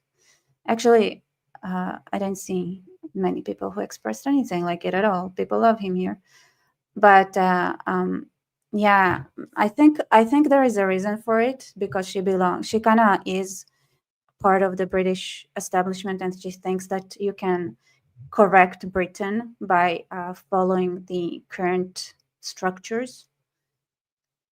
So I think that's what she's upset about. I don't know what she knows about Tommy or what she doesn't. But from what I saw, like the main reaction to Manuel Phillips saying that, which is a bit mean, people were like commenting, "Oh, we remember you were once on the left," and people were being like kind of mean. It's like, you see, once a leftist, always a leftist. You can never trust people who used to be on the left and stuff like that as a comments. But yeah, I don't know if she knows him or anything. And also, like, if you're grow up in Israel, then things are messier here, right? So I don't know. It just mess, like, you know, it's like hooligans. Like, you mean like people from a lot of different areas in Israel, like it's normal? I don't know. Fascist. They literally shut down any criticism of the ideology that has inspired the attack on a synagogue yesterday. By the way, I didn't know that like he was part of the English Defense League, but in the beginning, I remember when I was like young, I loved watching their videos, going to Muslim neighborhoods and intimidating Muslims. I enjoyed it so much. I was 100% like an English Defense League fan. I wasn't into those things. I just loved watching them go into British neighborhood, like Muslim neighborhoods, showing that they are the bosses, like wearing their flags and stuff. And I was like, yes, that's awesome. I was like supporting them 100%. And then some of them started making like anti-Semitic comments, and I was pretty disappointed. But I was a huge fan before they started saying stupid stuff. And honestly, like they stopped. I feel like, to me, is the way I experienced it. It's like they stopped being relevant, and after some time they started saying anti-Semitic stuff. I think like maybe they were not as relevant. They wanted to get more attention and starting saying shit about Jews. But honestly, like diaspora Jews sometimes are so cowardly. Like, and I talked to an American guy who criticized the notion of we have to unite against Islam because it's like it's crooked. And then I said, like, yeah, that's what we're supposed to be doing, and you should stop thinking like a diaspora Jew. It's kind of pathetic and gay. Yeah. And now they're all screaming about it. It's like, hold on a minute. You lot are the reason that ideology has been able to grow so powerful in our country. You're the fucking reason. You shut down debate. You politicians, you journalists, you commentators, every one of you. You made it impossible to have a discussion about that idea, that mindset, that terrorist group, any of it. You made it impossible. And now you have the police. You literally have Muslims walking down the street calling for the beheading of Jews. And the police, you nicked me. You nicked me 2 months ago. You questioned me, and under caution, you arrested me for a fuck Hamas tweet. Yet you're letting the Muslims walk down the street calling for the beheading of Jews in our country. And then you're all surprised. We're going to step up patrols around mosques, around synagogues. We're going to step up patrols. How about you don't step up patrols? How about you dealt with this for the last decade? How about every time someone calls for jihad on our streets, you nick them? How about when they fly a jihadi flag or a terrorist symbol, you arrest them? How about the hate preachers in the mosque who have been calling for the murder of Jews for the last... By the way, I didn't release. So I released my interview with Mark, who was also arrested and he's a leftist. He was so arrested. And I also have an interview with Eitan. So there is another something that like is the same. So there is the Stop the Hate. I think that's Eitan's group, and then there is Mark, and he has Our Fight UK, and they're both leftists, which is funny. But one of them is an Israeli leftist, and the other one is a UK leftist. So the way they expressed with themselves was so different that I really need to release the interview with Eitan. But Eitan was way more like, when Mark was like, oh yeah, like we need to, we have great Muslim friends, blah, blah, blah, blah, blah, blah. Like the Israeli leftist who started Stop the Hate UK was like, oh my God, the police here was taken over by Muslims and we need to bring the UK down now, basically. Wasn't with that words, but believe me, like it was a way more brutal, and especially behind the scenes, it was like, oh my god, it was like we're preparing. And Mark, that was British, he wasn't like that at all, and they're both leftists. So I just want to say that, like, yes, our leftists are stupid, and leftists are like they're always kind of narcissistic and deranged, but it's different mentality. Like there are leftists inside of Israel which are similar to the leftists in the UK, but there are a fringe minority in that who hang around this one garden in Tel Aviv or something like that. You don't see them, I think, outside of Tel Aviv. Year, quite openly, in mosques across our country. How about you prosecuted them? Instead of prosecuting someone for saying about transgenderism, someone who's not a risk, someone who's not a danger. How about you actually just dealt with the problem? The problem has got so big, so bad now. You can't deal with it. You're scared to deal with it because there's so many of them. And then the same people that have facilitated it, the Dan Hodges of this world, the journalists of this world, who have shut down Brendan Cox, you womanizer. Keep your hands to yourself, Brendan. Yeah, what's not to like? But people like Brendan Cox, who absolutely, diversity is our strength. You're a fascist, you're an extremist, you're a racist. Diversity is our power. We love standing having your photo taken with Islamists and Muslims, the same Muslims that are now calling for the total destruction of every Jew in the world. Where are your mates now? Border deputies, where are your friends that you stood with against us? For the last 15 years, you stood with the enemy against us. And we called out that enemy. Yeah, they did. And I have receipts, like I mean stories, about how the police cooperates with them 100%. Because, you know, even if the foot police on the ground are not exactly necessarily Islamists, a lot of times their bosses are. And we've been proven right about that enemy time and time again. You have betrayed your own community, your own people. The reason why Jews are so vulnerable is because of you. Your failures, your weakness, your cowardice, not ours. We've been the same since day one. You tried to turn the Jewish community against us. You've tried to turn everyone against us. Tommy sees left-wing Jewish people as the enemy too. Who doesn't see them as the enemy? Crazy people are crazy people. Does it matter that they're Jewish? That's racism. They go against Judaism, right? Just because they're like ethnically Jewish doesn't make them actually, they're confused, need to be, put in a timeout and just look at a wall until they find God again or something and follow the Torah and remember who their people are and act accordingly, or, they can be blamed for treason. We were the only sane voice the whole way through all of this, was us. And we still stand there now against all your smears, against all your attacks, against all your prosecutions. Whilst at the same time, while they try and imprison us and beat us, you still use your platforms to try and tread on us, to try and beat us, whilst amplifying so-called moderates who are walking along from the river to the sea. You clowns. Know your enemy. Identify your enemy. Tell the truth about your enemy. Don't make excuses for them. Don't shut down debate, exposing them, which is what you've done. There's my little rant for the morning. Probably because I ain't had my breakfast. Beautiful, beautiful. Okay, now let's see where my friend went confused about the story here. So here's my friend who said it was a mistake to invite Tommy Robinson, not because he doesn't like him, but because... By the way, I don't like that in when he like that he sounds so different in a public setting than he sounds in a private one. Guy, I didn't know you were a hypocrite like that. You would never say something like that in real life. I mean, you would when you try to make an argument, but I hope that later on you say that, share that the real thoughts, maybe.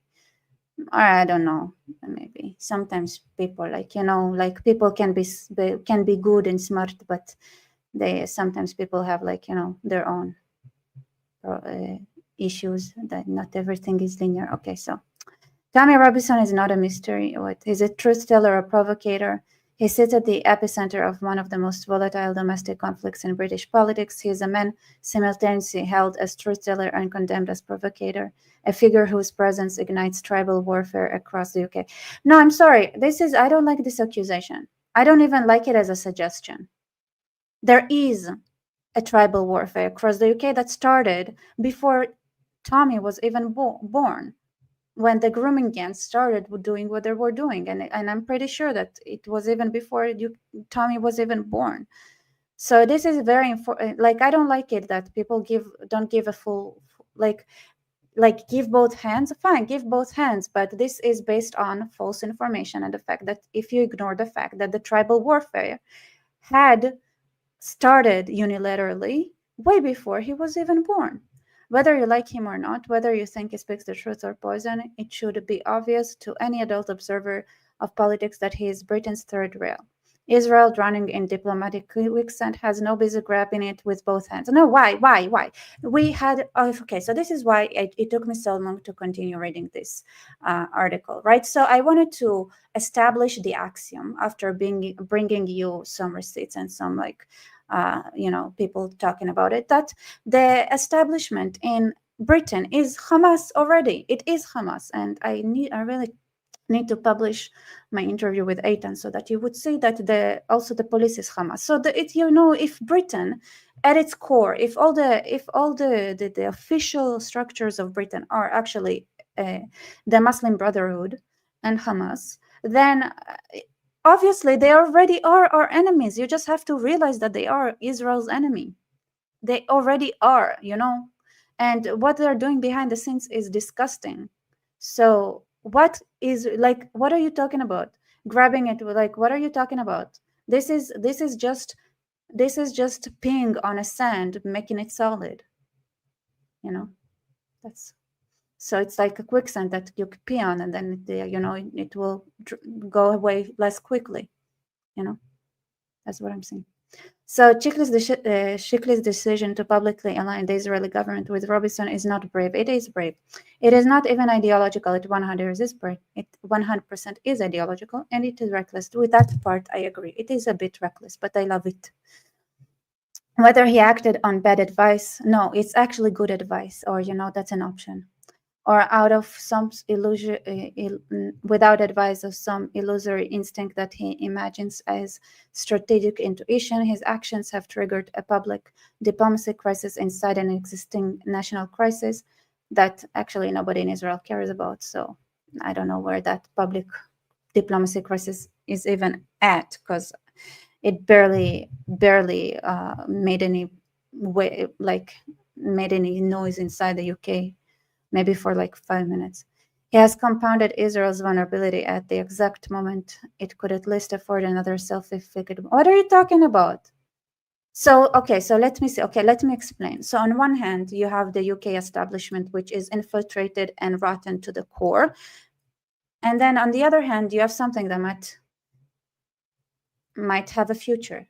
I don't see where the risk is. On one hand, it's pretending that a dead body is still alive, but it's dead. And on the other hand, there is something with potential. So that's what I think. So I love that he made this article. So I would disagree with him publicly like that. I didn't tell him that I'm doing it. So sorry, guy. Love you. This result isn't just embarrassment, it's institutional failure. There are ministries that make mistakes and learn from them. Why? You have a lot of assumptions here, sir. I just think that you jump into conclusions and you don't explore enough possibilities here, right? So everything here is wrong. In your assumptions, the way they're written, they are limited, uncreative. It's like a horse walking with with blinders, so that they would only see what the British government wants the horse to see. That's how it was written, which is I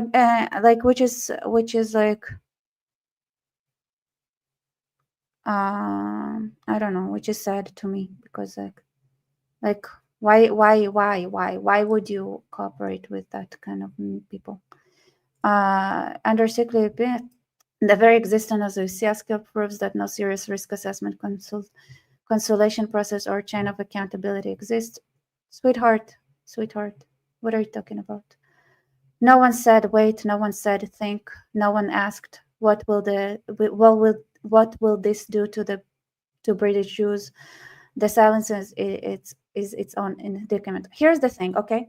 So for decades now, the American Jews, British Jews, and Jews around the world had this very interesting life strategy. So their life strategy went something like that. Okay, we need Israel to stay so that we would have somewhere to run to, just in case.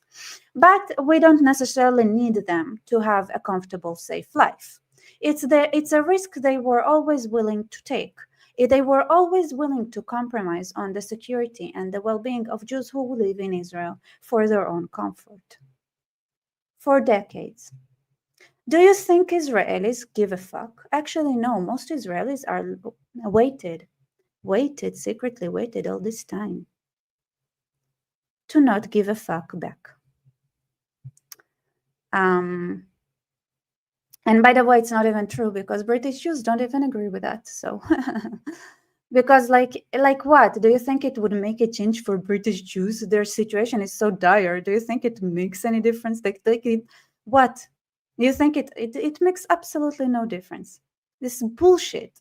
That's also an assumption that it would make. No, the situation is so bad it wouldn't make a difference. And even if you bring this kind of line of thinking to an Israeli, unfortunately, there is enough resentment from decades of diaspora Jews only supporting Israel to and the extent of whatever works for them.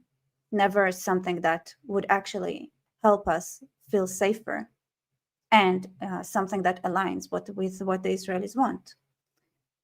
And fuck you, American diaspora Jews that did that. In response to the backlash, Robinson has lashed out at left-wing, open-border liberal Jews. Yes, well. And all the Israelis joined him with glee. Oh my God, there is so, listen, okay, let's be honest, there were a lot of frictions between the Jewish diaspora and the Jews in Israel for a long time before October 7th, because they're assholes. They would support you just enough to not let you drown, but they would make also sure that you would get very, very tired swimming without a rest. So...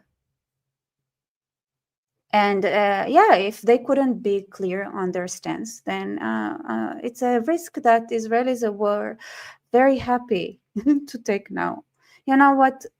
It's not that it's very vindictive, but I cannot say that Israelis would want to, Israelis don't have that, they didn't have that in them, this little bit of resentment.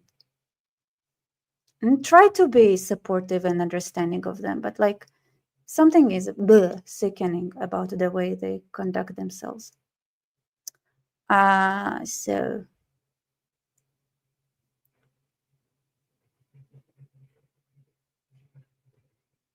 who?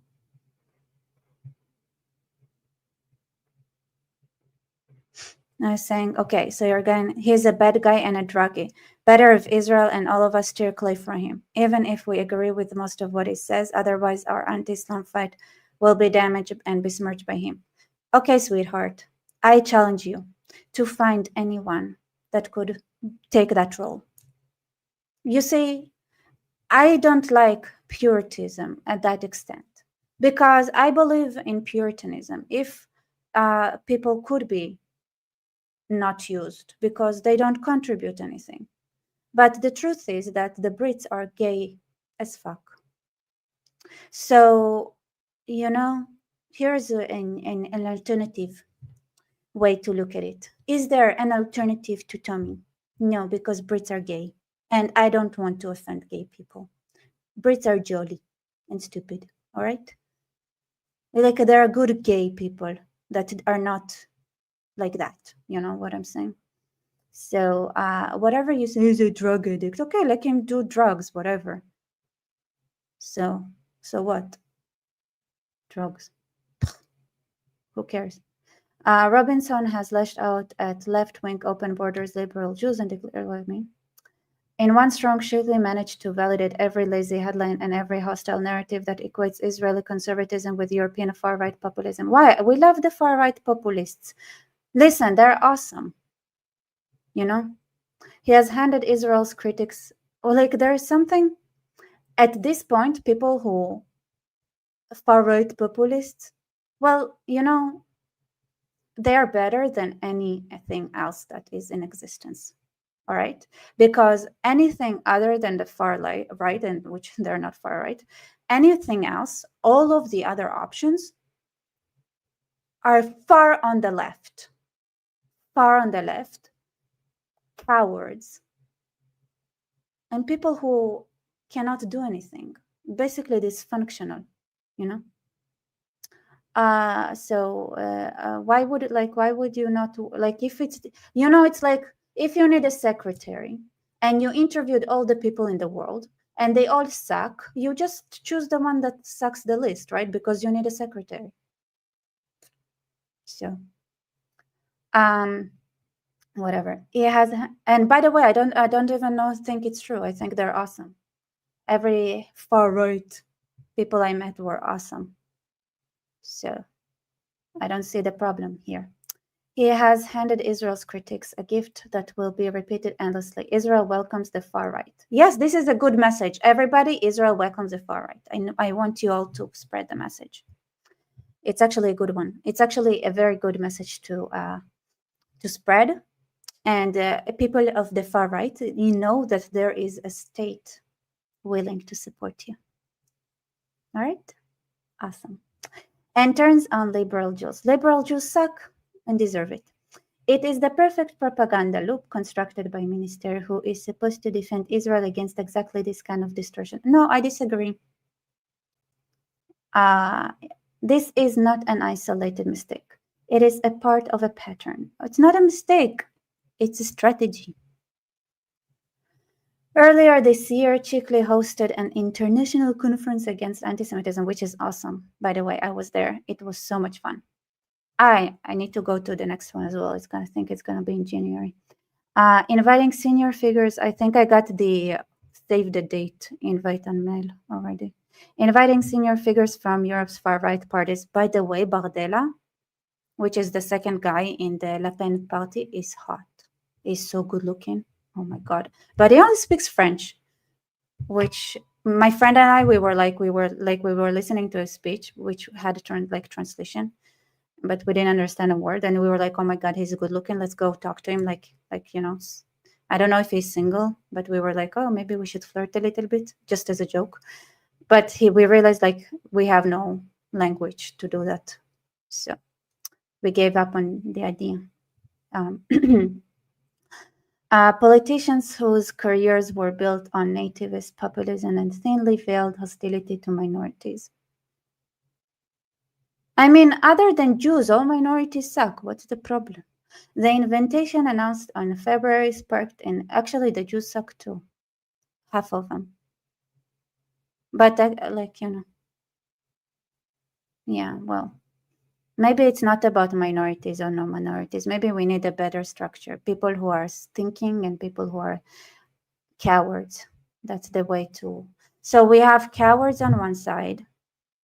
We ignore them. We have people who think. We like them. And then there are those who need to be thrown into the sea, like the jihadists. Rebecca is French. You'll be disappointed. Well, yeah, it was. We were already disappointed when we realized we cannot talk to him. Also, it was joking. You know, he's a goy. We cannot date a goy. Chas v'chalila. Unthinkable. But you know, both incidents follow the same formula. Why am I still reading it? I don't see anything smart written here. I'm very disappointed. He does not understand what it means to live as a Jew in the West, to balance particular and acceptance. Well, yeah, well, you know, at some point, you have to take a stance. And if you're gay, so everybody's going to come and alzut you. That's what happened to Jews in the West. Their several Jews had to be more bold, and then maybe people would have respected them. Nobody likes a kitty that just shows their ass, all the time to whoever. Yes. He does not have professional team or physical capable of filtering ideas through. No, it's like, I don't agree with anything here. There is no clean exit. Of course, the British government doesn't have a clean exit. It's doomed. It's dead. Britain is dead. Did you see what's going on in there? There is no clean exit. What does it have to do with us? It has nothing to do with us.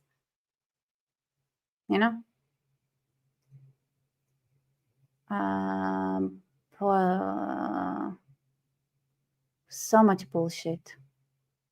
Come on, guy, you should be ashamed of yourself for writing that. Of course, he sent it to me, and then I was like, bro, I disagreed with him.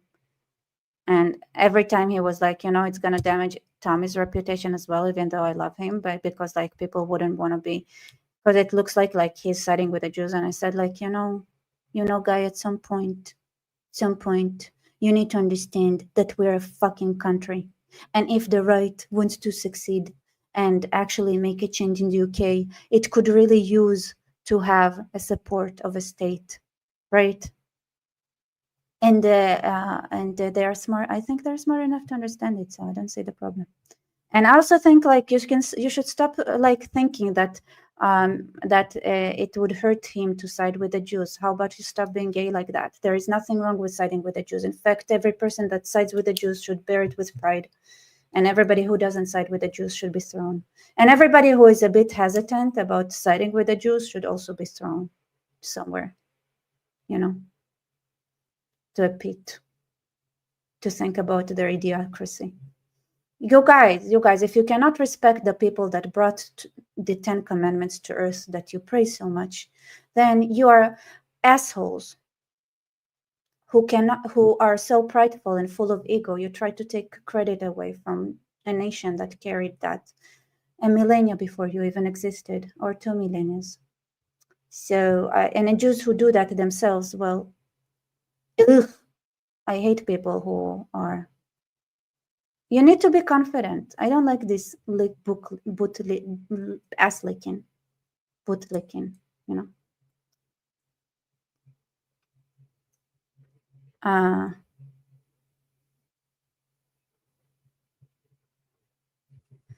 I respect Jews, not have nothing against. I don't care if you respect us. You need to worship us, honestly, for everything we did for you all.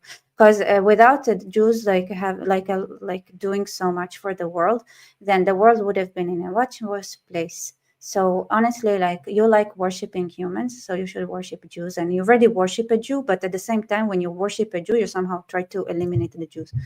It must be hard to be a goy. Or like a liberal Jew who is confused.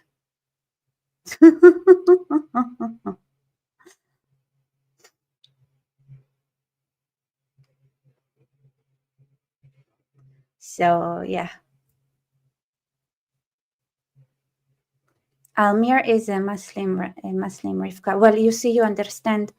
The thing is that the reason that there are so many Muslims today is because they were fed. And the reason they were fed is because of Israeli science and technology and Jewish science and technology that made generating so much extra food possible. It's why they exist now. Unfortunately, they were ungrateful, and God is going to punish them by making them disappear fast.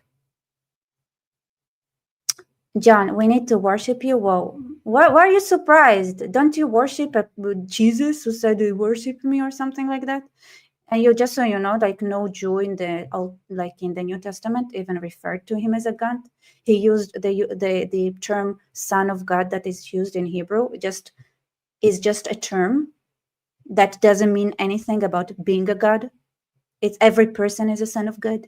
Especially people who are kings are nicknamed Son of God, or people who are in high reverence. So if you worship this random Jew who walked the earth 2,000 years ago, then why won't you worship me, John? You worship, I see how you worship Jesus with with fervor, not understanding the context and the original culture he came from, and that a lot of his godhood is actually misinterpreted Greek, not understanding the way Hebrew and Jews use language. And only when you had non-Jews adding their points to the New Testament was he turned into a god. And so you worship somebody who never, ever, ever was intended to be a god, not by his followers who were Jews and not by himself. So you can worship me as well, because you guys, you need to. It makes no difference what kind of image you worship. All right, so Shauna is saying, let's be honest, the scholars are still trying to claim Greeks did everything and just took from Greeks. Exactly. I met this old Greek guy once, and I actually made a short about it, where who told me that Jews he's pro-Palestinian because Jews don't have a culture. And I was like, what culture was the Bible from? What do you mean Jews don't have a culture, you little piece? And it's like, you follow a Jew. Jew is your God. Our culture is a culture that you worship, you pieces of shit. And you do it way worse than Jews do, because the way Jews see things is so much better than the way the stupid Greeks had interpreted stuff. So so that's what I thought about the Greek. Jews don't have a culture. There is no Jewish culture. I was like, are you mentally ill, sick or something? Like, can you imagine being so awful? Like the Greeks, I'm sorry. Yes, you try to take credit. All the people that spread the message are like Jews, and then you have like a couple of like non-Jews that are later on added themselves and turned Jesus into a god. And of course, if you read it from a Greek interpretation, nothing makes sense because it's the wrong reading. Yes. So can you imagine like the audacity of these idiots? Like this is listen. A lot of Jews, like especially Ashkenazi Jews, one of the reasons that they underestimate Islam is because they look at Christianity and see that as an attempt to because they are so aware of Christian anti-Semitism, which is trying to take credit for. Every time I hear the 10 Commandments is a Christian thing, I think, you idiots worship an image and you say 10 Commandments is yours. You literally use God's name all the time in vain. Literally God's name, because you think Jesus is God's name. So if you say Jesus as God's name, you are actually going against the 10 Commandments you claim. And I hear it so much. It's also people who support to say, we have to go back to Christianity, like the 10 Commandments. Idiots. Yeah, you should maybe for once in your lifetime actually read the 10 Commandments and understand what it says, because then you would realize that Christianity cannot claim the 10 Commandments, because the Christianity doesn't understand the 10 Commandments. It doesn't even understand what Jesus was saying, because the way they read it was so out of touch of the actual cultural environment that Jesus talked in. It's like, because you know why I'm angry? Because I've been reading the New Testament now, and it just makes me want to bang my head in the wall. And because it's such a clear case of misunderstanding our culture, everything, that it's like it hurts my mind. Like I read what they were saying, and it's such a like, oh my God. You think that means that? If it was true, every leader, like you would think every Jew is a god, because every Jew uses the same language that Jesus used, that you used to prove that Jesus was a god. It's actually the way just Jews talk. So am I a god as well? Everything, like, it's so bad. And you know what's worse? That it's all documented, because early Christianity knew all those things. They knew it. So all those arguments and all those explanations were actually documented and argued in early Christendom and by early Christians. And people who are like, what are you doing? This is not the context of the culture that Jesus come from, but the Greeks took over. And the Romans took over, and they changed to Christianity to be at their understanding of it, and it completely ruined and twisted everything. Anyway, Harbinger, the Greek translations are too complex. The meaning gets lost in the language, but yes, adding after the fact too. Like, because they didn't understand what they were saying themselves. You know, when language becomes complex, when you don't understand what you're saying. So when you don't know, then when you don't know what you're doing, when you don't understand what is being said, this is when you start using a sophisticated language to try to mask the fact, to try to mask the fact you don't have no idea what you're talking about. They use the complex language because they had no clue what they're saying. And it's like, you know, and then you go, people are like, oh yeah, you have to go back to Christianity, the 10 Commandments. You don't show me one Christian who understands what the 10 Commandments say. It's like, if you understood the 10 Commandments and you think Jesus is God, you wouldn't say Jesus's name ever, because you literally carrying God's name in vain, like the time. So yeah, Alhamdulillah, Rebecca. Thank you, Sheikh Yamin. Listen, it's so frustrating, and I was like, why would no one talk about it? And apparently it was known. The church knew it. They knew it. They just executed everyone because they wanted the control. All right, A.J. Levine is a Jewish New Testament scholar. She goes through Jesus' parables. Big recommend. Thank you for your recommendation. I need to educate myself further, because listen, I really want to have to find somehow a justification for like this idiocracy, honestly. So thank you.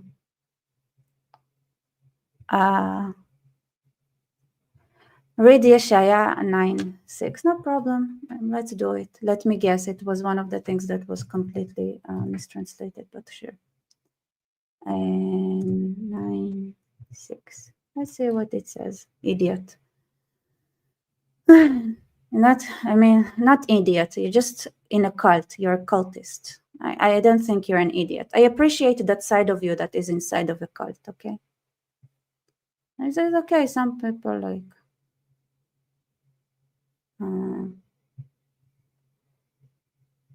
For to us a child is born, to us a son is given. Let me see. This is what it says. For us a child is born, to us a son is given, and the government will be on his shoulders, and he will be called Wonderful Counselor, Mighty God, Everlasting Father, Prince of Peace. All right. Interesting. Let's see this.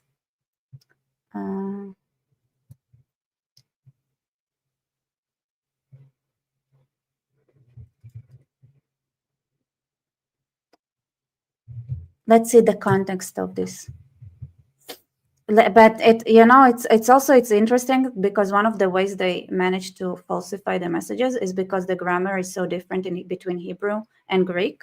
So they would use a way of grammar that doesn't exist in Hebrew and changes the meaning completely, which I saw like a million times trying to read it.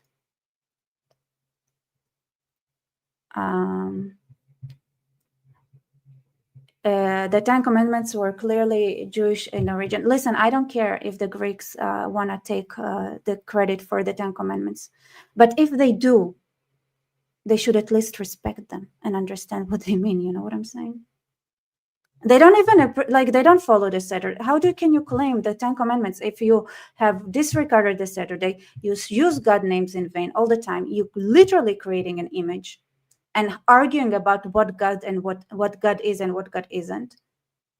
How can you claim that it is Christian? How can you dare to say it's Christian? It's not.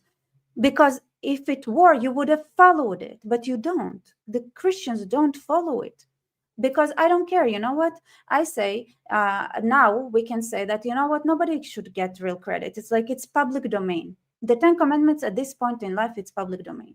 It's that old, okay?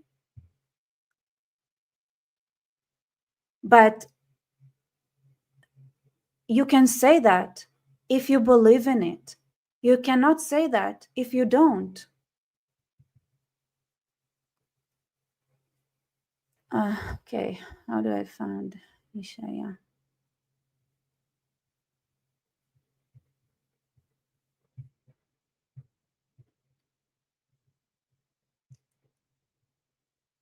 Where is the hymn?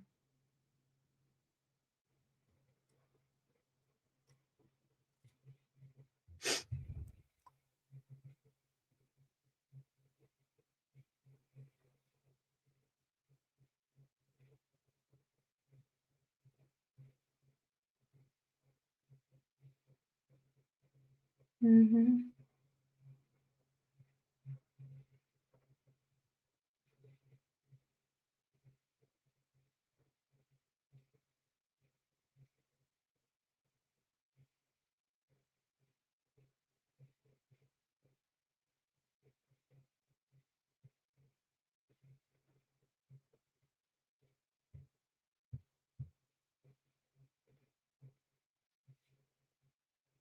It has nothing to do with the God. Like it's not.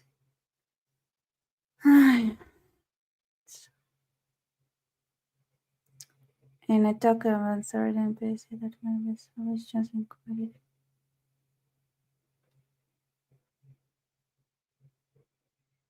Like, what is translated?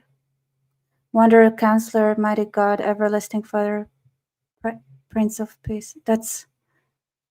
It's not the translation. It's just not the translation. It's just not how you would genuinely translate it if you wanted to translate it.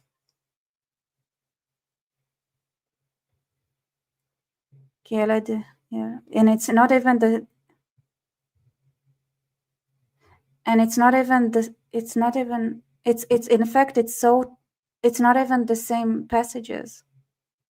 Like they took two passages, so it's for to us a child is born. Is actually verse 5, not 6. Verse 6 doesn't have that. It starts with and the government will be in Israel. It's not.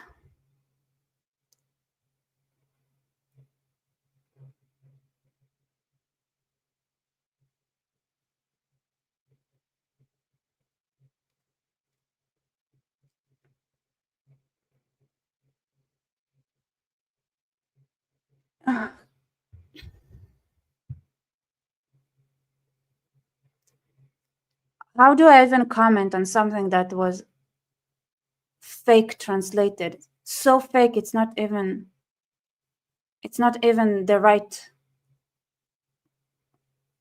It's numbering of passages. Like, how am I supposed to comment on that? Unless it was translated from a Hebrew Bible that is not the same Hebrew Bible, because this is if anything, there is something about a child is born in passage 7, not in passage 5, not 6. I don't like, what is this? Am I wrong here? Like, what? Is this a different Bible that it was translated from?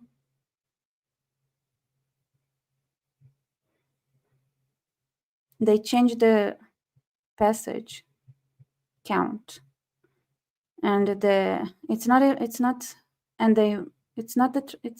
the same if you read it in Hebrew. Is there a different Bible that they used it from? Like, is there, like, it could be. If it's from a different Bible, then maybe. But even so, I can tell you that this is not how you speak Hebrew. So this could not have been, like, that is not that it must be like some sort of like misrepresentation of the original in for sure, because you don't speak Hebrew like that. Like Hebrew would force you to structure it or add more information to it than whatever is said here. It's like, what is this? Like, what do you want me to say? Like how am I supposed to comment on something? And even if that like you're saying, it's like it's not it's not something that could exist in Hebrew if you reverse engineer it, this kind of framing. I don't think so. It's how can I comment on that? Based on what kind of Hebrew Bible is that? It's if it's even not the same passages.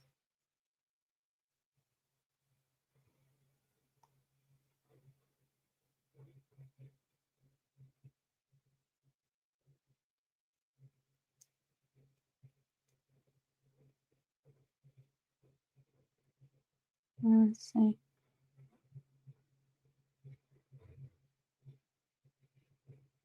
You ever enlarge and increase in danger just before it appears in anyone? For us the day of the event you have shattered. Where is it anyway?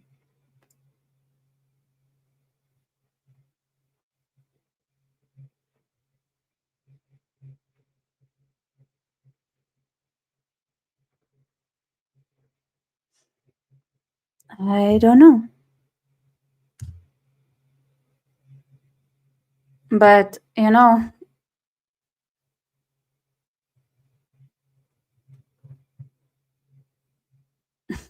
I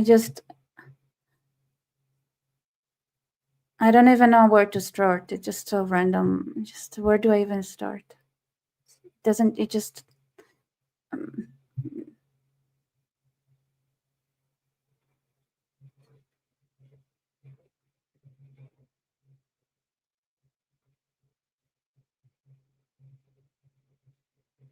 it doesn't even like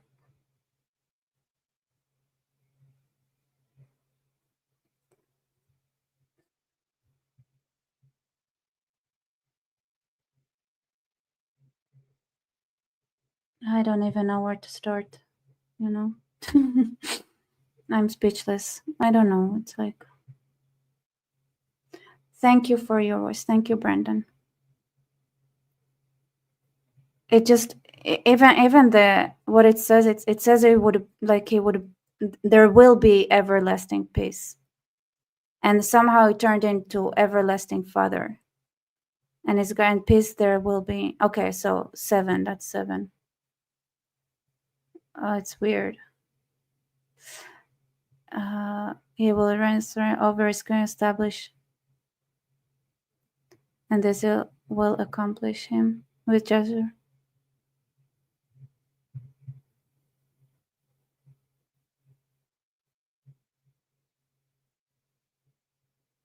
It's like I don't know what to say. I don't think Hebrew, like I don't think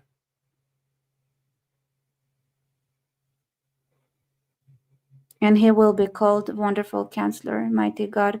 Like you see, my guess is, even if there is some different Bible, that in Hebrew, when you put that 2 words together, it would be Hebrew would force you to add an information grammatically that would make it clear that Mighty God is a call to an external.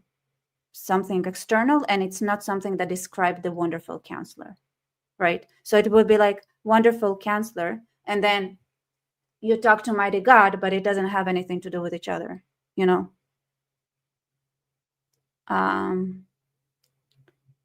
So here's the thing: like you can say it in English, but in Hebrew, my guess is that it would be clear that the grammatical combination of Wonderful Counselor, Mighty God, is actually more like like he will be called Wonderful Counselor, and then the mighty God would have actually information because of the way Hebrew works grammatically that would indicate that it's not something that describes the Wonderful Counselor, but is a general call to God.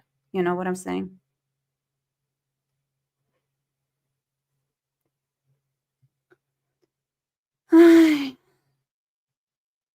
So it doesn't make sense. And also, like, let's say it's true. Jesus didn't fulfill those requirements, which are like I don't know, it's mistranslated. He was never part of a government. He didn't set up a justice system as a governor. It literally describes a role of a governor, which Jesus didn't ever take.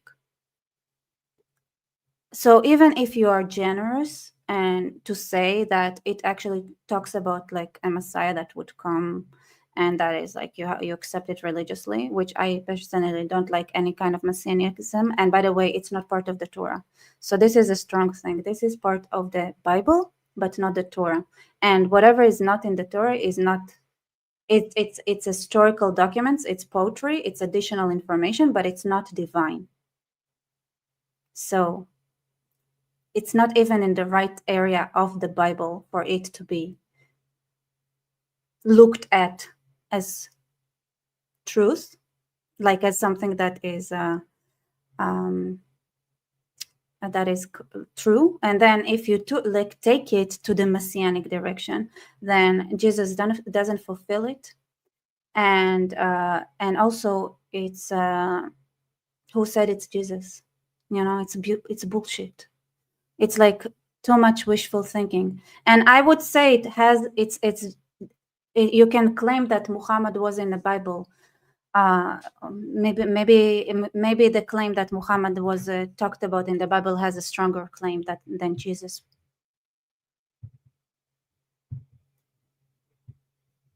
You know?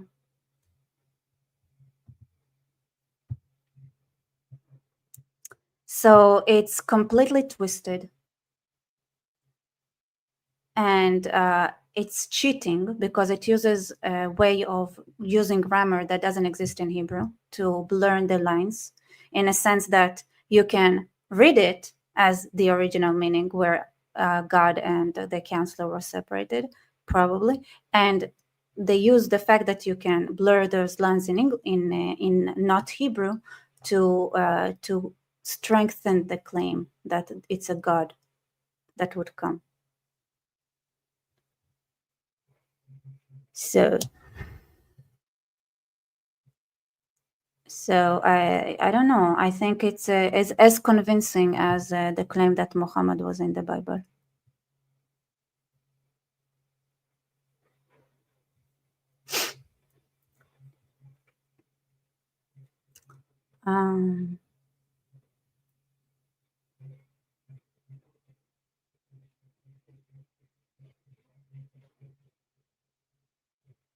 Yeah, it says, AI says this. You are correct. Isaiah 9 does refer to a monarch in the context of ancient Near Eastern kingship. Whatever.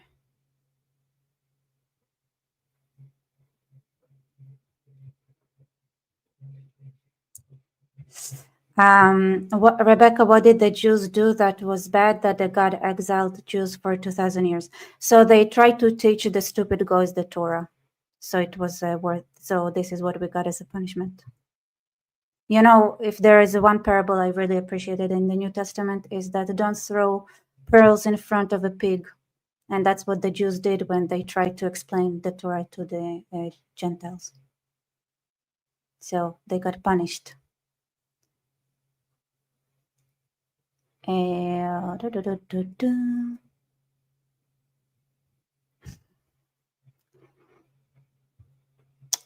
All right.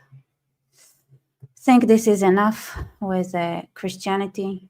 I don't care if you believe Jesus as truth. Just don't don't use your cultist mindset. Because if I want thinkers, I have real trouble with any kind of cult thinking. Dem and Rebecca hate us, but we love her. I mean, I don't think I'm joking, but it's it feels the same as what Muhammad does. You know how he misrepresents Christians. So to us Jews, what Christians are doing is not that far away from it. And especially if you claim to follow the 10 Commandments, but you clearly don't, then that's annoying, You don't really read it ever.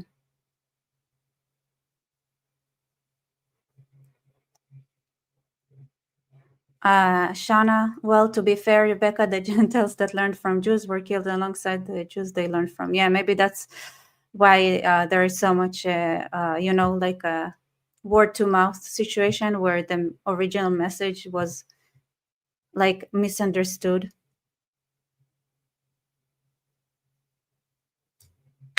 So I don't think it was a bad move. I think Christianity did more good than bad.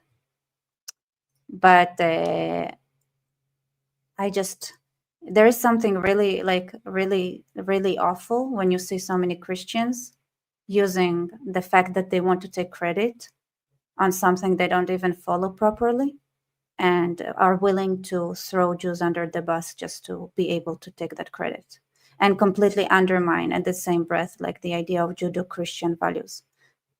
Oh, it's Christian values. You guys don't even know how to read the 10 Commandments. You don't follow them. How is it?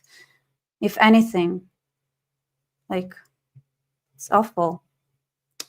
A pinstripe breeze. If Jesus is higher, then they should bow like a Muslim do. Well, I don't know. I don't want to make fun of them. I don't care about them following Jesus. There is so much hypocrisy right now that we're seeing from Christians. So, if for so long Jews were so polite and didn't say anything, but it's very annoying. So if you want me to respect you, respect me as well, and stop shoving your idiotic misunderstanding of what Jesus said and done through your distorted Greek lenses that don't understand the Near East culture and traditions. All right. Rebecca, Jesus spoke to the young ruler about the 10 Commandments. Read that story. Jesus showed we need faith. All right. So have faith.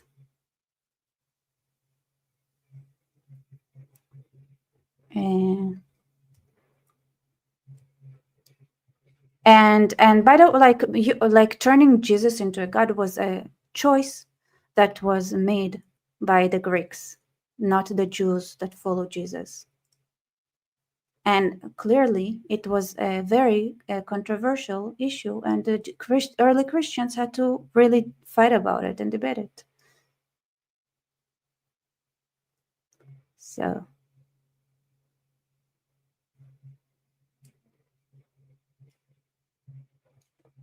Rebecca just said that Jews were punished for teaching the Torah to non-Jews. I don't really think it.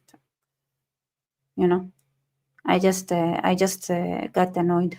There is so much idiocracy. Even those who stand with Israel, okay, we have to be honest. We need to go back, and everything has to go through Jesus. And then, oh yeah, the 10 Commandments is Christian.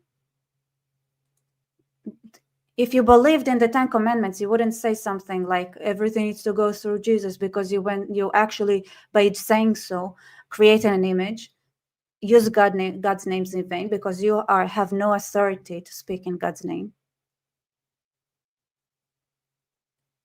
So that's what I think. It annoys me. All right, everybody. Good night. It's late.